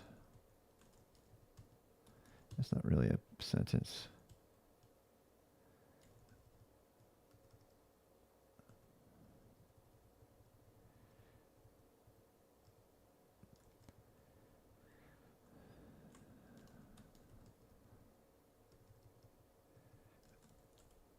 Pass bulk input efficiently.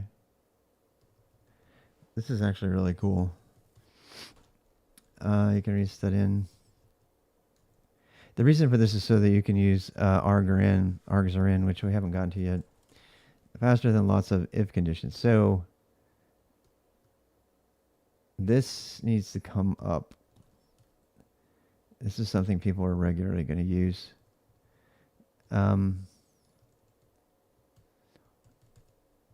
So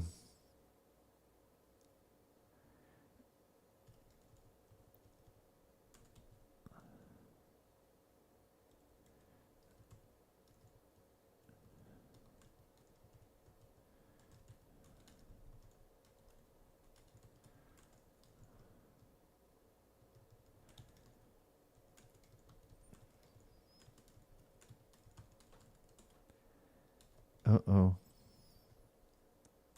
I mean, it goes without saying what they are.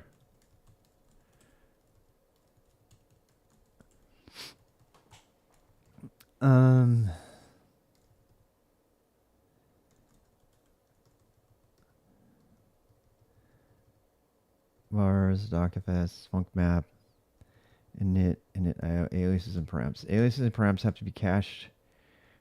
And quite frankly, well, they're the only thing that have to be cached because they have to be parsed. We made them strings so they have to be parsed. It's a tiny little parse operation to save tons of typing over time. So it's fine. Set is base to true. If it has a version, it's automatically assumed to be a base command. I love that. I love that. That makes me so happy. You have no idea. And look at all this filled shit. We don't have to do any of that anymore. We can do one fill. We can run the entire markdown file through a single fill operation, which would be far more efficient. We don't have to do any of this anymore. Oh, I'm so glad. We don't have to do any of this anymore. This is going to simplify this code so much. It's insane. I am so happy. Okay, I got to get this x cmd is base. Is base indicates this command can be used as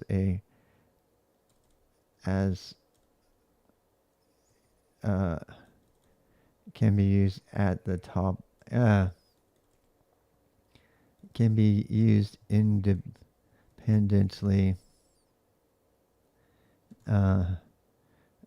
Cut from the main branch, so to speak.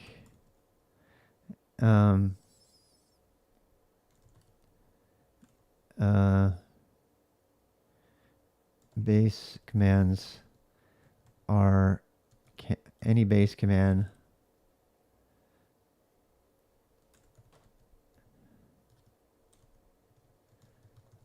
is a candidate for multi-call or use as a multi-call linked binary as a multi-call link copy when creating multi-call binaries. There. Return is base. Return has version.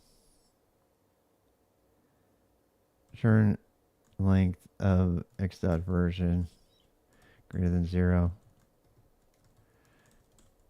Oh wait. All right, so this command can be used independently, cut from the main branch, so to speak. Any base command is a candidate for use as a multi-call link. Base commands generally have subcommands and or parameters, but are not necessarily required to.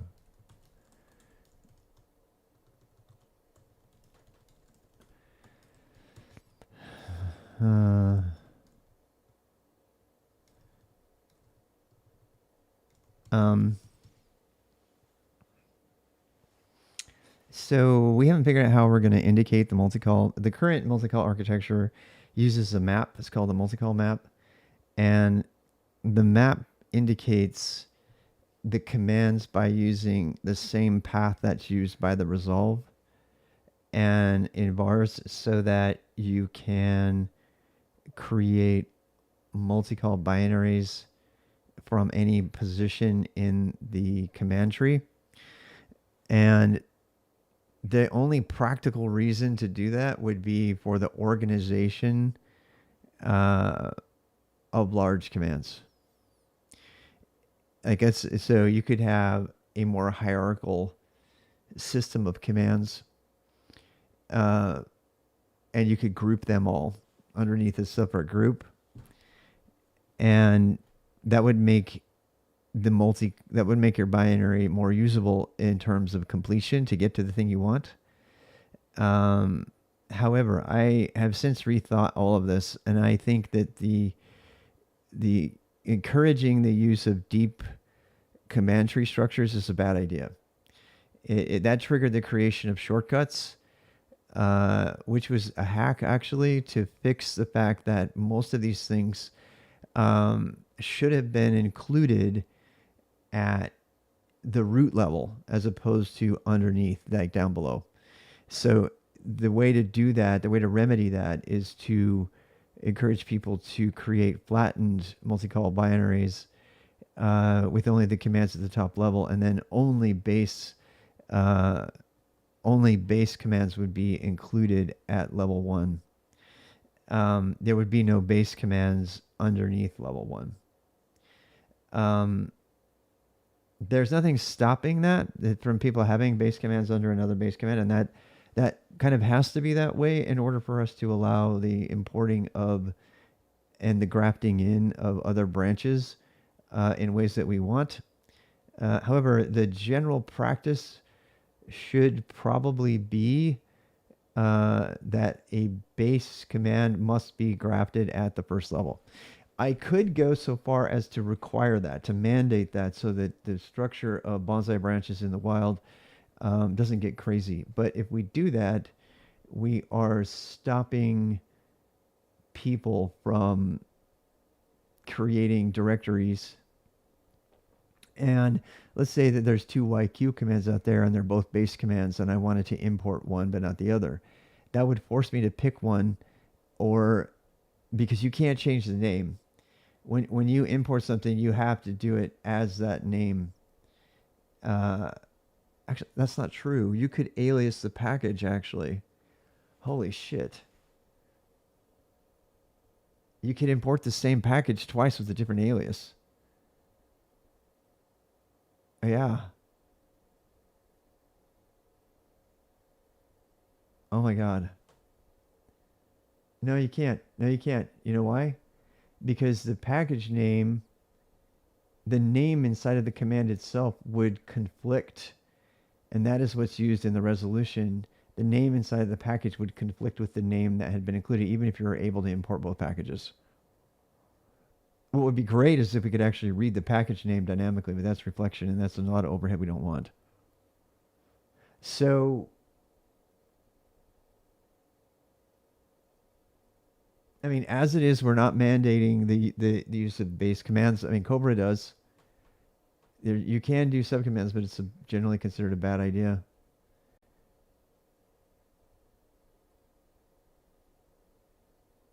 I think what we want to do. No, you know what? We're generally we're gonna want grouping commands.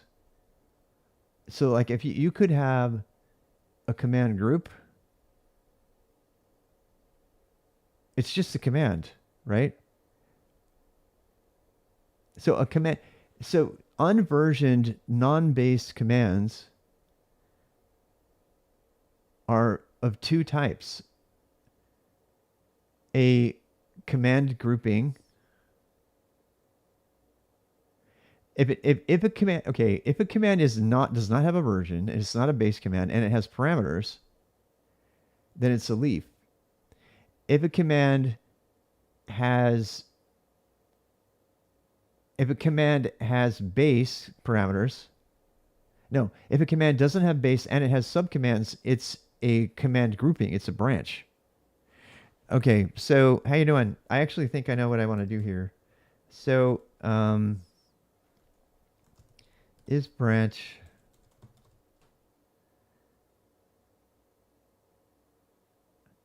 It could say is branch or is. It could say it's a branch or it's a. Uh, is branch is a command that is a command that simply groups other that has is a let's see is a command that has one or more that has one or more commands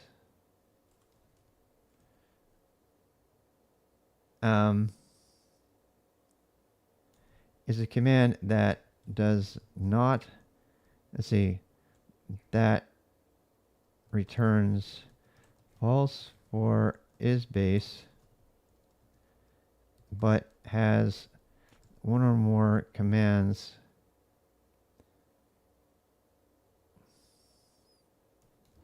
that's it.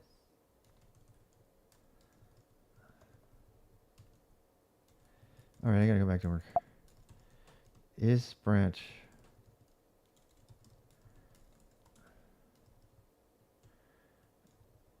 Is a command that returns false for is base, but has one or more, but has one or more commands as sub commands under it. This is typical when grouping multiple commands to simplify command hierarchies.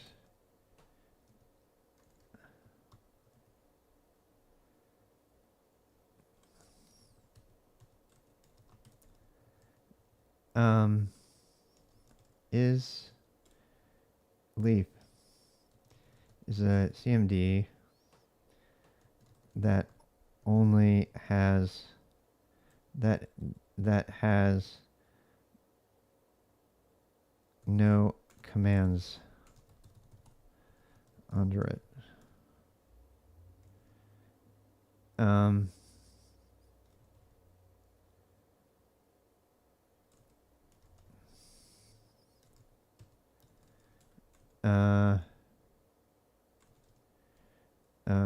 Doc command and guard command as a do not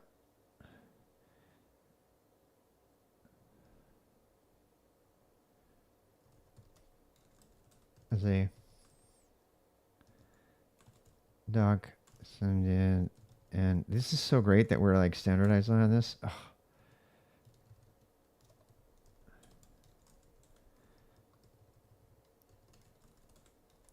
I am so glad this is going to make this so stinking good. I cannot wait. Is the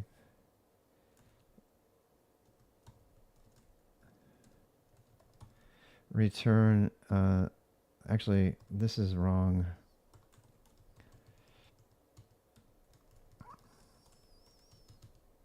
I gotta fix these. I'm gonna fix these and I'll say call it a day. So is a command that has no commands under it. Leafs may have optional params.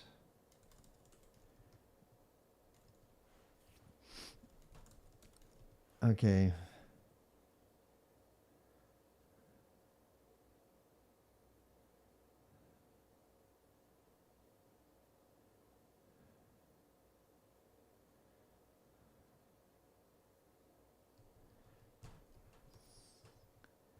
Optional params.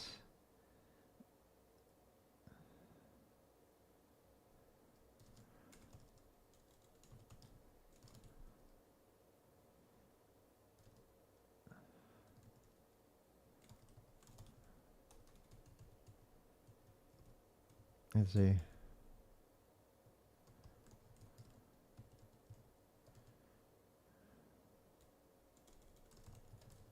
However, branches may include document and more command. All right, so is leaf. We could do slices. We could probably do slices includes dot contains, right? Using a generic function slices without instantiation. Yeah. Contains two comparables. And,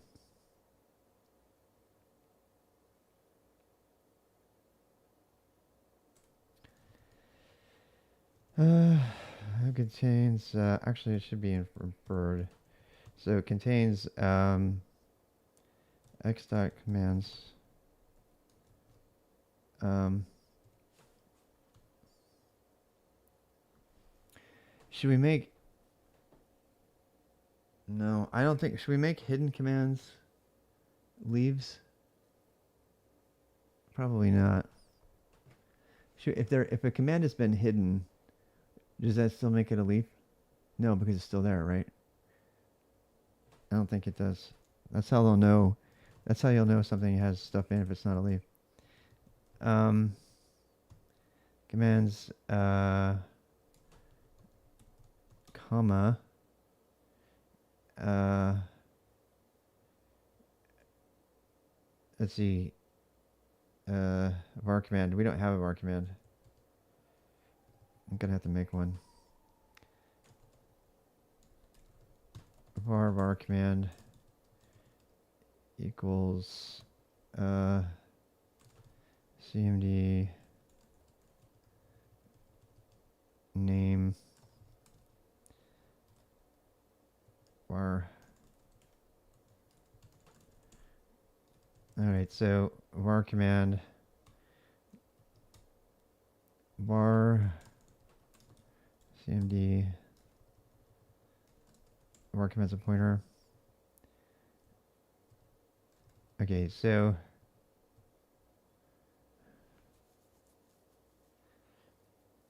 we just need to do a loop actually.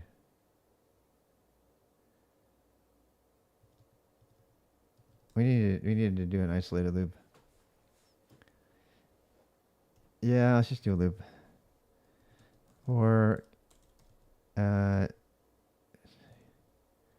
C equals range x dot commands if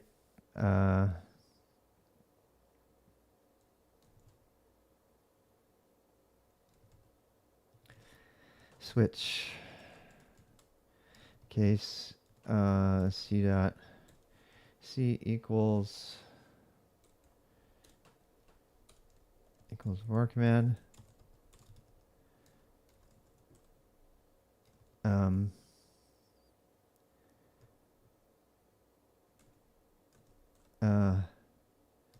continue. Actually,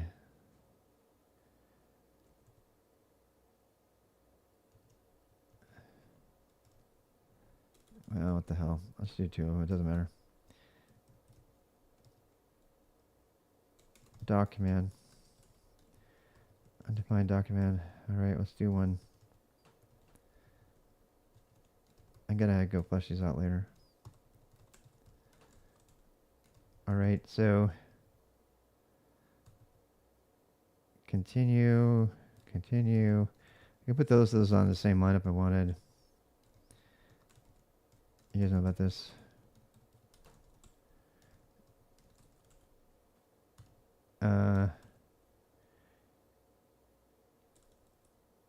Default.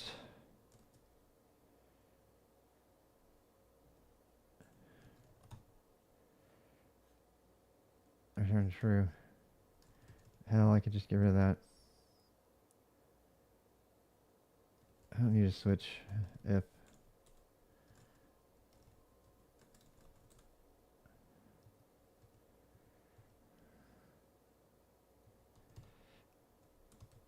Or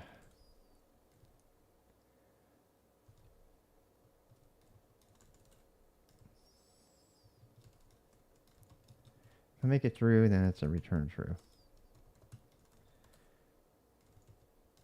If I make it to the end, it has a command, so that's false.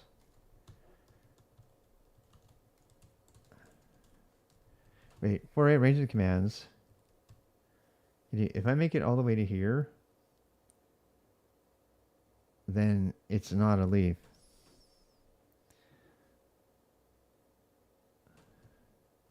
That means branch is, let's see, if a command has no commands under it, is not a type. Leaves may have optional params, document, or okay. All right, so this is a branch is no. So a base has to have a version. Indicates this command can be used independently. Cover the any base is a candidate for use as multi-call. Base commands have subcommands. So length of version is it. We don't care. It doesn't have to. We don't care about anything else. Base commands are necessary, but are not necessarily required to. Is branch. Branch is a command that returns false for its is base, but has one or more commands as subcommands under it. Okay, so it's not a leaf. All right, so we could say return is base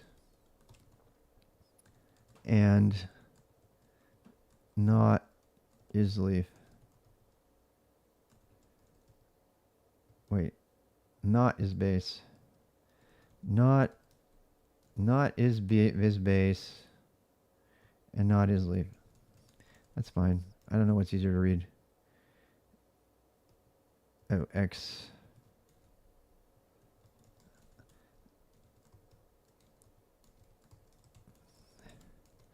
Not is base and not is leaf. Or bubblets. It's tedious.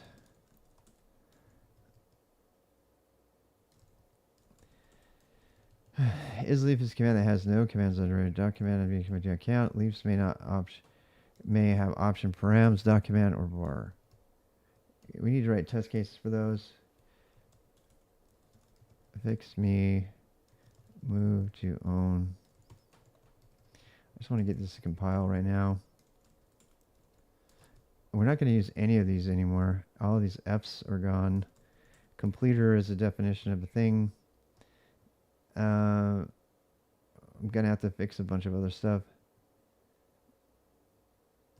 This is K, not A. I think I fixed that someplace else already. Wait.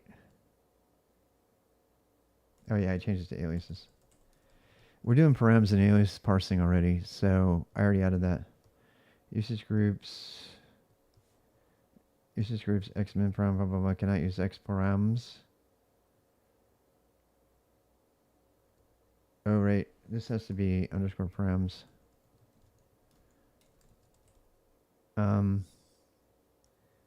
If X dot params equals, I think the length of 0, cache it. X dot cache params. X dot cache params. Non-Boolean condition.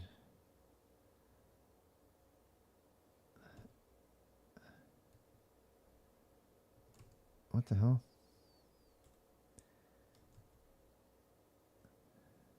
Oh.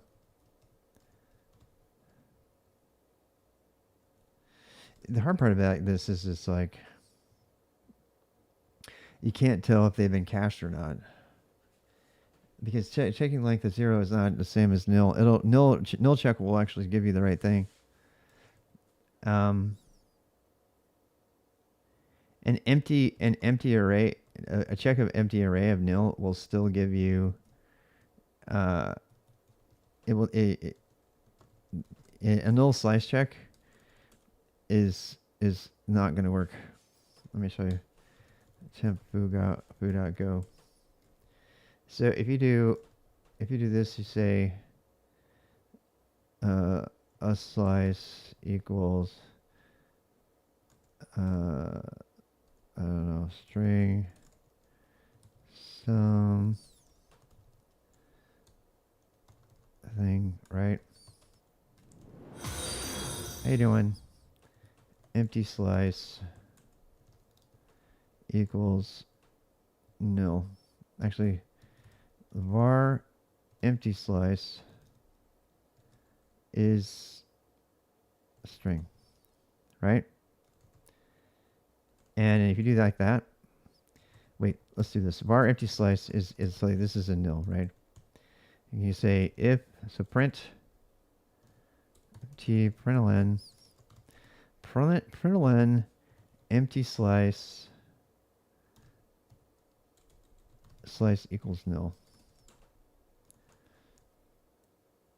Go run tempo. Here I go. Undefined slice. Whoops. Wait, it's not being used.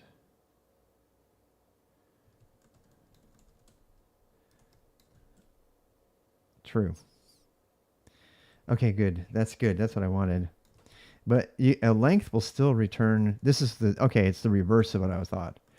This is, so if you want to know whether it's empty or not, but you don't want to die if it hasn't been assigned, then you should check the length instead of whether it's nil, because length against a nil pointer for a slice will work. This is counterintuitive. It'll show 0 even though it's nil and it's never been defined. That's actually really useful when you're dealing with stuff that hasn't been initialized. And but it still allows you to say, okay, this thing has never been assigned. As soon as I do this, it will automatically assign it. This is totally different. This will show the nil check will be true. This is not intuitive, people. So like, if I do that, it's still like a 0, obviously, right? But the difference is that a nil check will now be false. Because it's been assigned 0.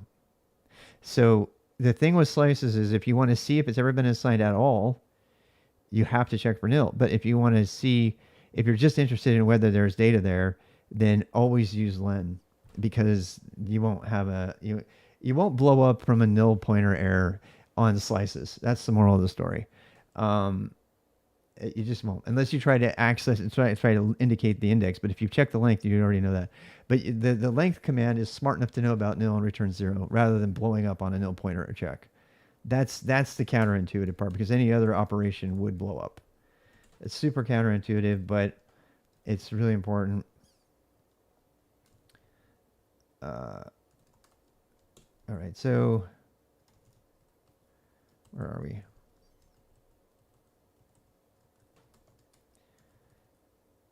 Where are we? Where are we? Oh, I gotta go to work. I mean, I'm gonna be working late anyway. I'm definitely gonna get the work out of me. That's not a problem. That's not a problem. It's just like, when do I do the work, right? What time is it? 1:44. Okay, so usage params, usage command names. So I am gonna do a lot of the work here, actually. I'm going to do the vaults. I'm going to do the vault thing here in a bit. So we're going to be switching over to that anytime. Let me just finish getting these bugs out of here so it'll still compile. And I'll go to that. I also need to eat some food. All right, so let's do some bug hunting and get this to compile, and then we can regroup with the Bonzai thing later for fun. We're using embedded docfs, which is going to force people to create file systems instead of embedding their documentation in their program, which you should not do. You really shouldn't do that. Why are you doing that? It's a bad idea. It's a better idea to well, then how am I going to set my documentation with my program? I'd have to bundle it into a tarball. No. Make it into an embedded FS. Make it the best of both worlds. That's how you should do it. That's how you should do it. Right? That's what I think. Is base indicates all your base are belong to us. Should I add all these things to my spell checker so they don't drive us crazy the whole time? Probably should. I don't. I wish they would make a NeoVim plugin that's smart enough to. Whoopsie. This is a weird thing. You have to go up with documentation. You have to go up. If you go down, it'll always glob it together in that bad way. So I never get it right. I always have to look it up.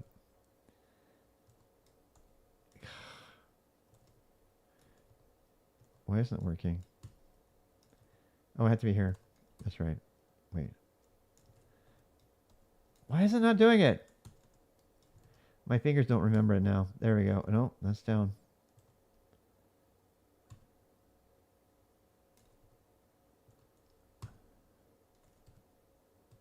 the hell is going on? Well, this is another way to do it. I hate doing it this way. God, I'm a spaz today. It's because I shifted my position. There we go. I don't know why. I wish it were smart enough to see that that's a comment and I could just format the whole thing instead of having it glob it together. It's fucking horrible. I hate that. That's a long-standing bug in the Vimgo thing. All right, isBranch is a command that returns false. Isbase. Add it to library. Add that to library.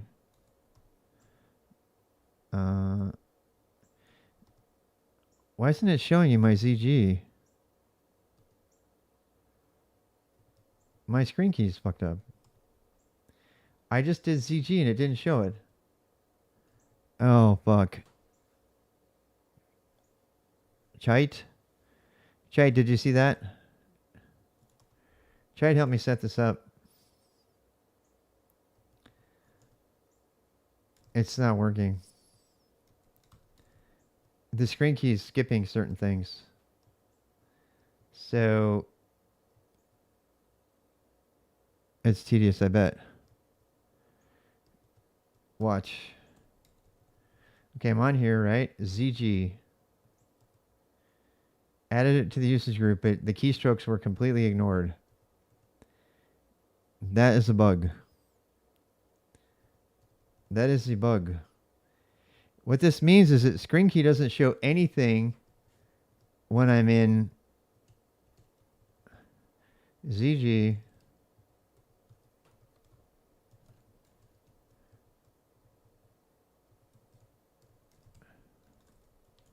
It is a bug. Right? Let me show you. That is a bug on the plugin side. I mean, watch. ZG. Where's his name added, but it did not even type it. What I want to know is why wouldn't it type it? It's the keystroke. I think it's, you know what it is? The stuff that's getting buffered up that's typed within a time frame is not getting shown to the screen. That's a huge bug. That like eliminates the validity. That eliminates the value of using screen key completely. Because all of those things, like watch, I'll test it. If I want to reload my vimrc, I'll do compr. It's like a really fast command. Oh, you saw compr. That one worked. ZG. ZG. Nothing. That's a bug. I don't know how to report that bug, but it's like really fucking awesome. I mean, annoying. It's not awesome. It's the opposite of awesome. Title return F summary. Returns the name and F summary combined if it exists. Okay, so this stuff doesn't belong here. This usage command names and all these things, this stuff doesn't belong here. Title returns the name and F summary combined. This stuff it only works if the documentation has been. We don't want this. This doesn't have any business in here. We don't want any of this shit in the CMD. We want to make these first class functions that can be called from the doc command on a thing, so that it will do the combinations and knows about this. This doesn't belong in here at all. This is a separation of concern stuff. The usage command names, all this stuff, this has no business being in here. Because it's completely unrelated. Usage groups, this is all based on how am I going to show the thing. Yeah, this goes into the docs thing. Names. The only thing that should be in here is stuff related to how to get it to complete and do all of its stuff. And this stuff should all go in the doc command. Because the doc command,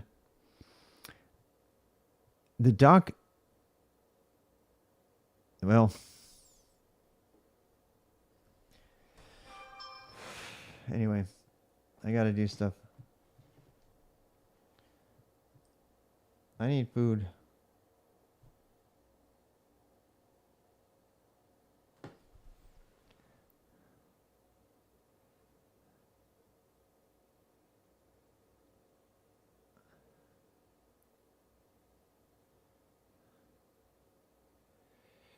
Somebody's trying to figure out some stuff. Um, I'm gonna come back here. See you in a bit.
Taco Bell.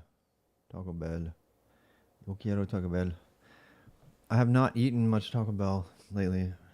But frankly, I haven't left the house recently.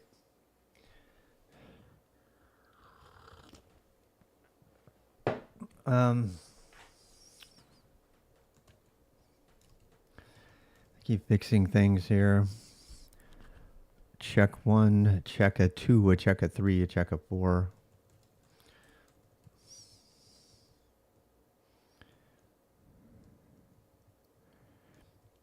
I always cook, or I eat something other people have cooked.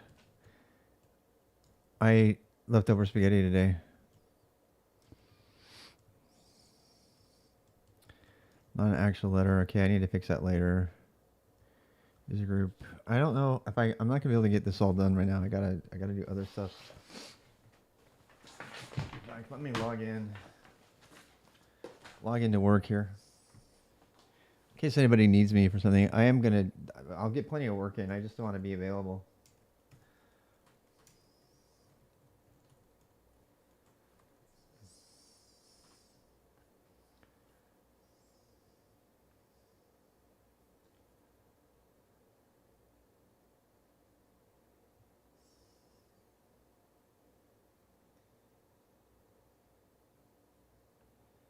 I have a PR review to do, so I'm gonna go off screen for a bit, but I'll stay on.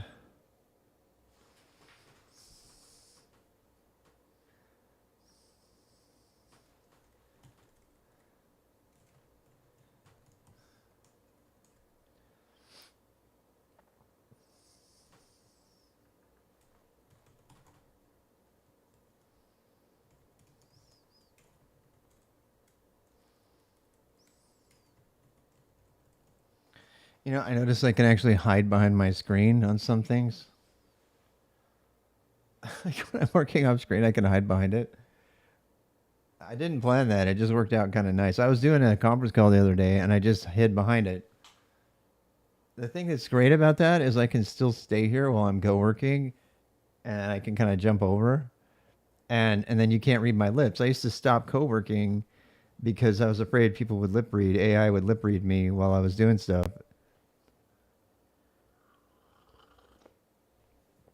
It's really too bad I can't have music back. That would be fun, but you guys have your own music, so.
Hey,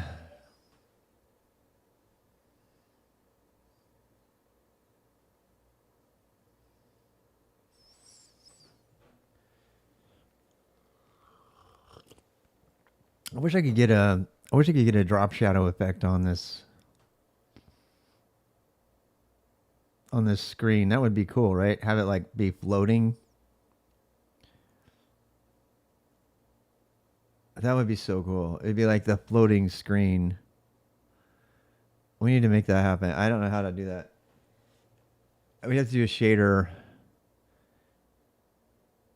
It'd have to be perfectly positioned. Yeah. Anyway, It'd probably be a lot of overhead.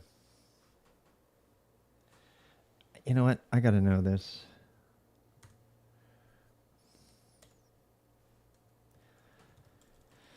How can I add a drop shadow effect to a window in OBS?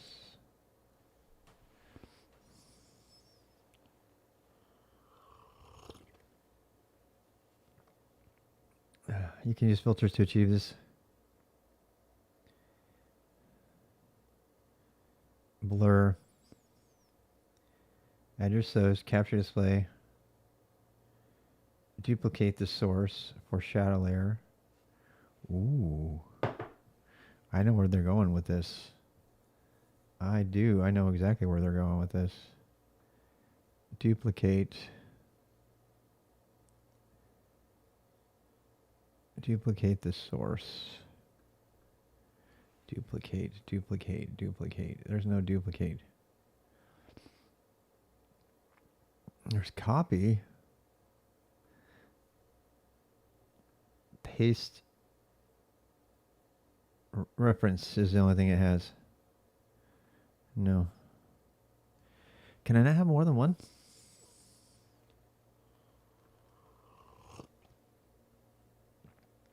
America with screen capture. Okay. Make it display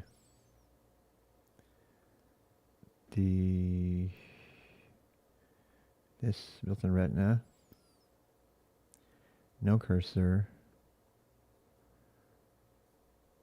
Okay. Now what?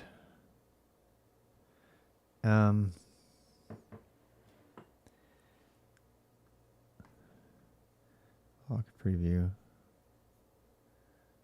Fit to screen. Transform. Fit to screen. Yeah. Wait, where is it?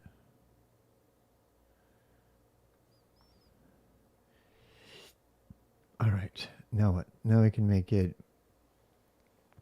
Now what? We put a filter on it, and then put the effects on it. I don't think you can do that. For filters, plus blur, expander gain, inverse polarity, noise gate.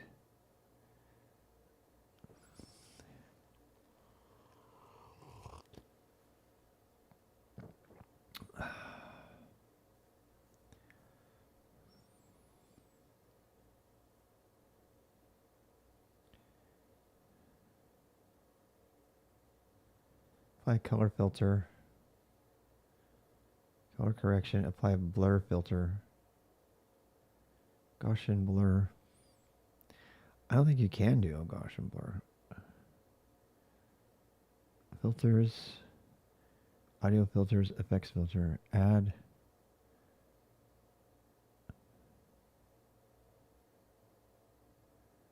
Crop pad color key.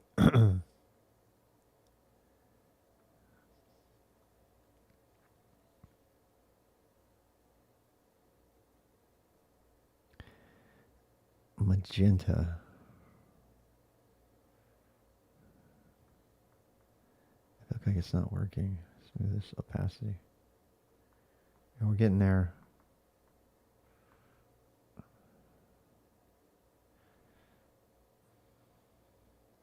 I know I could make that. That would just make my room would just be ugly though. You wouldn't be able to read it if I did that. Oh. Plus crop pad, HDR tone mapping override, image mask.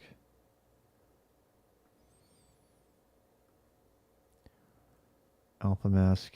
Nah, we don't need that. Close. Filters plus Luma key. Scroll sharpen.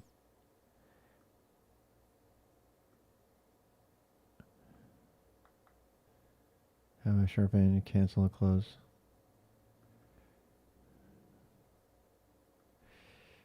Not happening. Scale filter blending mode. Blending method RGB. Scale filter no. Rename color filters. Copy filters. Group. Show transition no. Filters. There's no blur filter. There's chroma key. There's crop pad. Image mask and blend. Maybe that's it. No, it's not. I already added one. It's not limit key. It's not render delay. It's not scroll. It's not sharpen. I don't think it's LUT. No. Crop pad, color key, color correction, chroma key. Cancel. Smoothest opacity contrast. I think that's the best we could get, is like some sort of contrast. Yeah.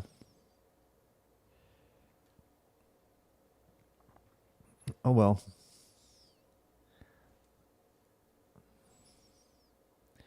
I don't want to waste time on this. Move the duplicate source slightly off behind the original preview. A blur strength. There's no Gaussian blur. That's not a thing. There isn't. I don't know where that would be. Tools, scripts. Python settings, scripts. Gaussian blur. There's no Gaussian blur. A second. Elgato Stream Deck. Add Gaussian blur. There is no Gaussian blur.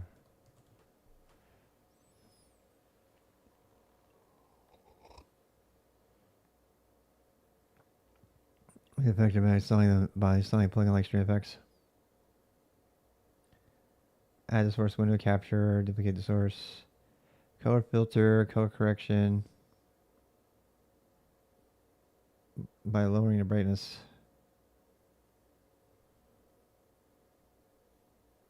Add in the blur filter. In the same filters menu, click the plus button, add blur effect. Just type box blur, radial blur. This is not a thing. You can still add a blur effect built into OBS. Here's how this is not true. Duplicate the source. On the duplicated source, right clicking the filters, color correction, add the blur filter. In the same filters menu, click the plus button to add a blur filter. If available, you can choose the type blur box rate. It's not there. This is hallucinating. Streams for better blur control. For more control. Provides a drop shadow effect. Yes. Stream effects get pre-releases are not meant to be used. The end. Down the latest instructions install plugin. I hate installing plugins. It's a pain in the ass. I hate it. So it is. It's a pain in the asshole. Any ARM compatible emulators are better. Error fetching source. What do you know about that? Not a surprise. Releases. There is no release here. Nope. It's not a thing anymore. Wasted too much time on this.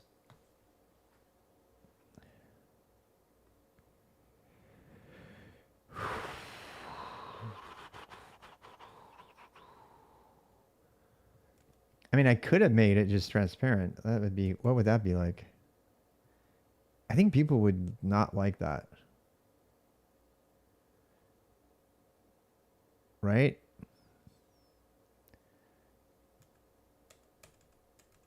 What do you guys think? What do you guys think?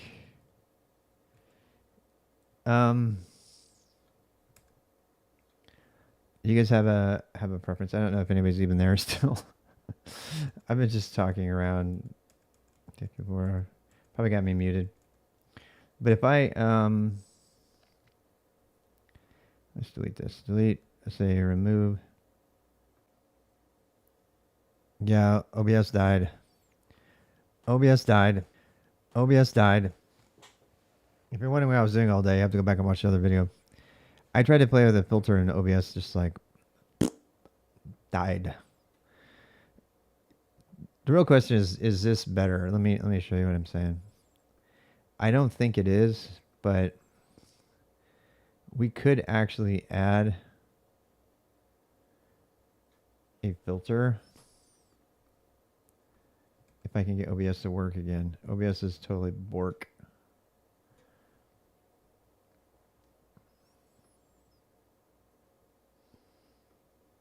Yeah, it's not even doing it now. None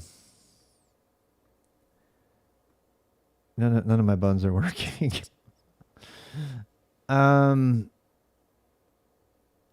Nothing in my OBS is working at all. I'm gonna have to close it.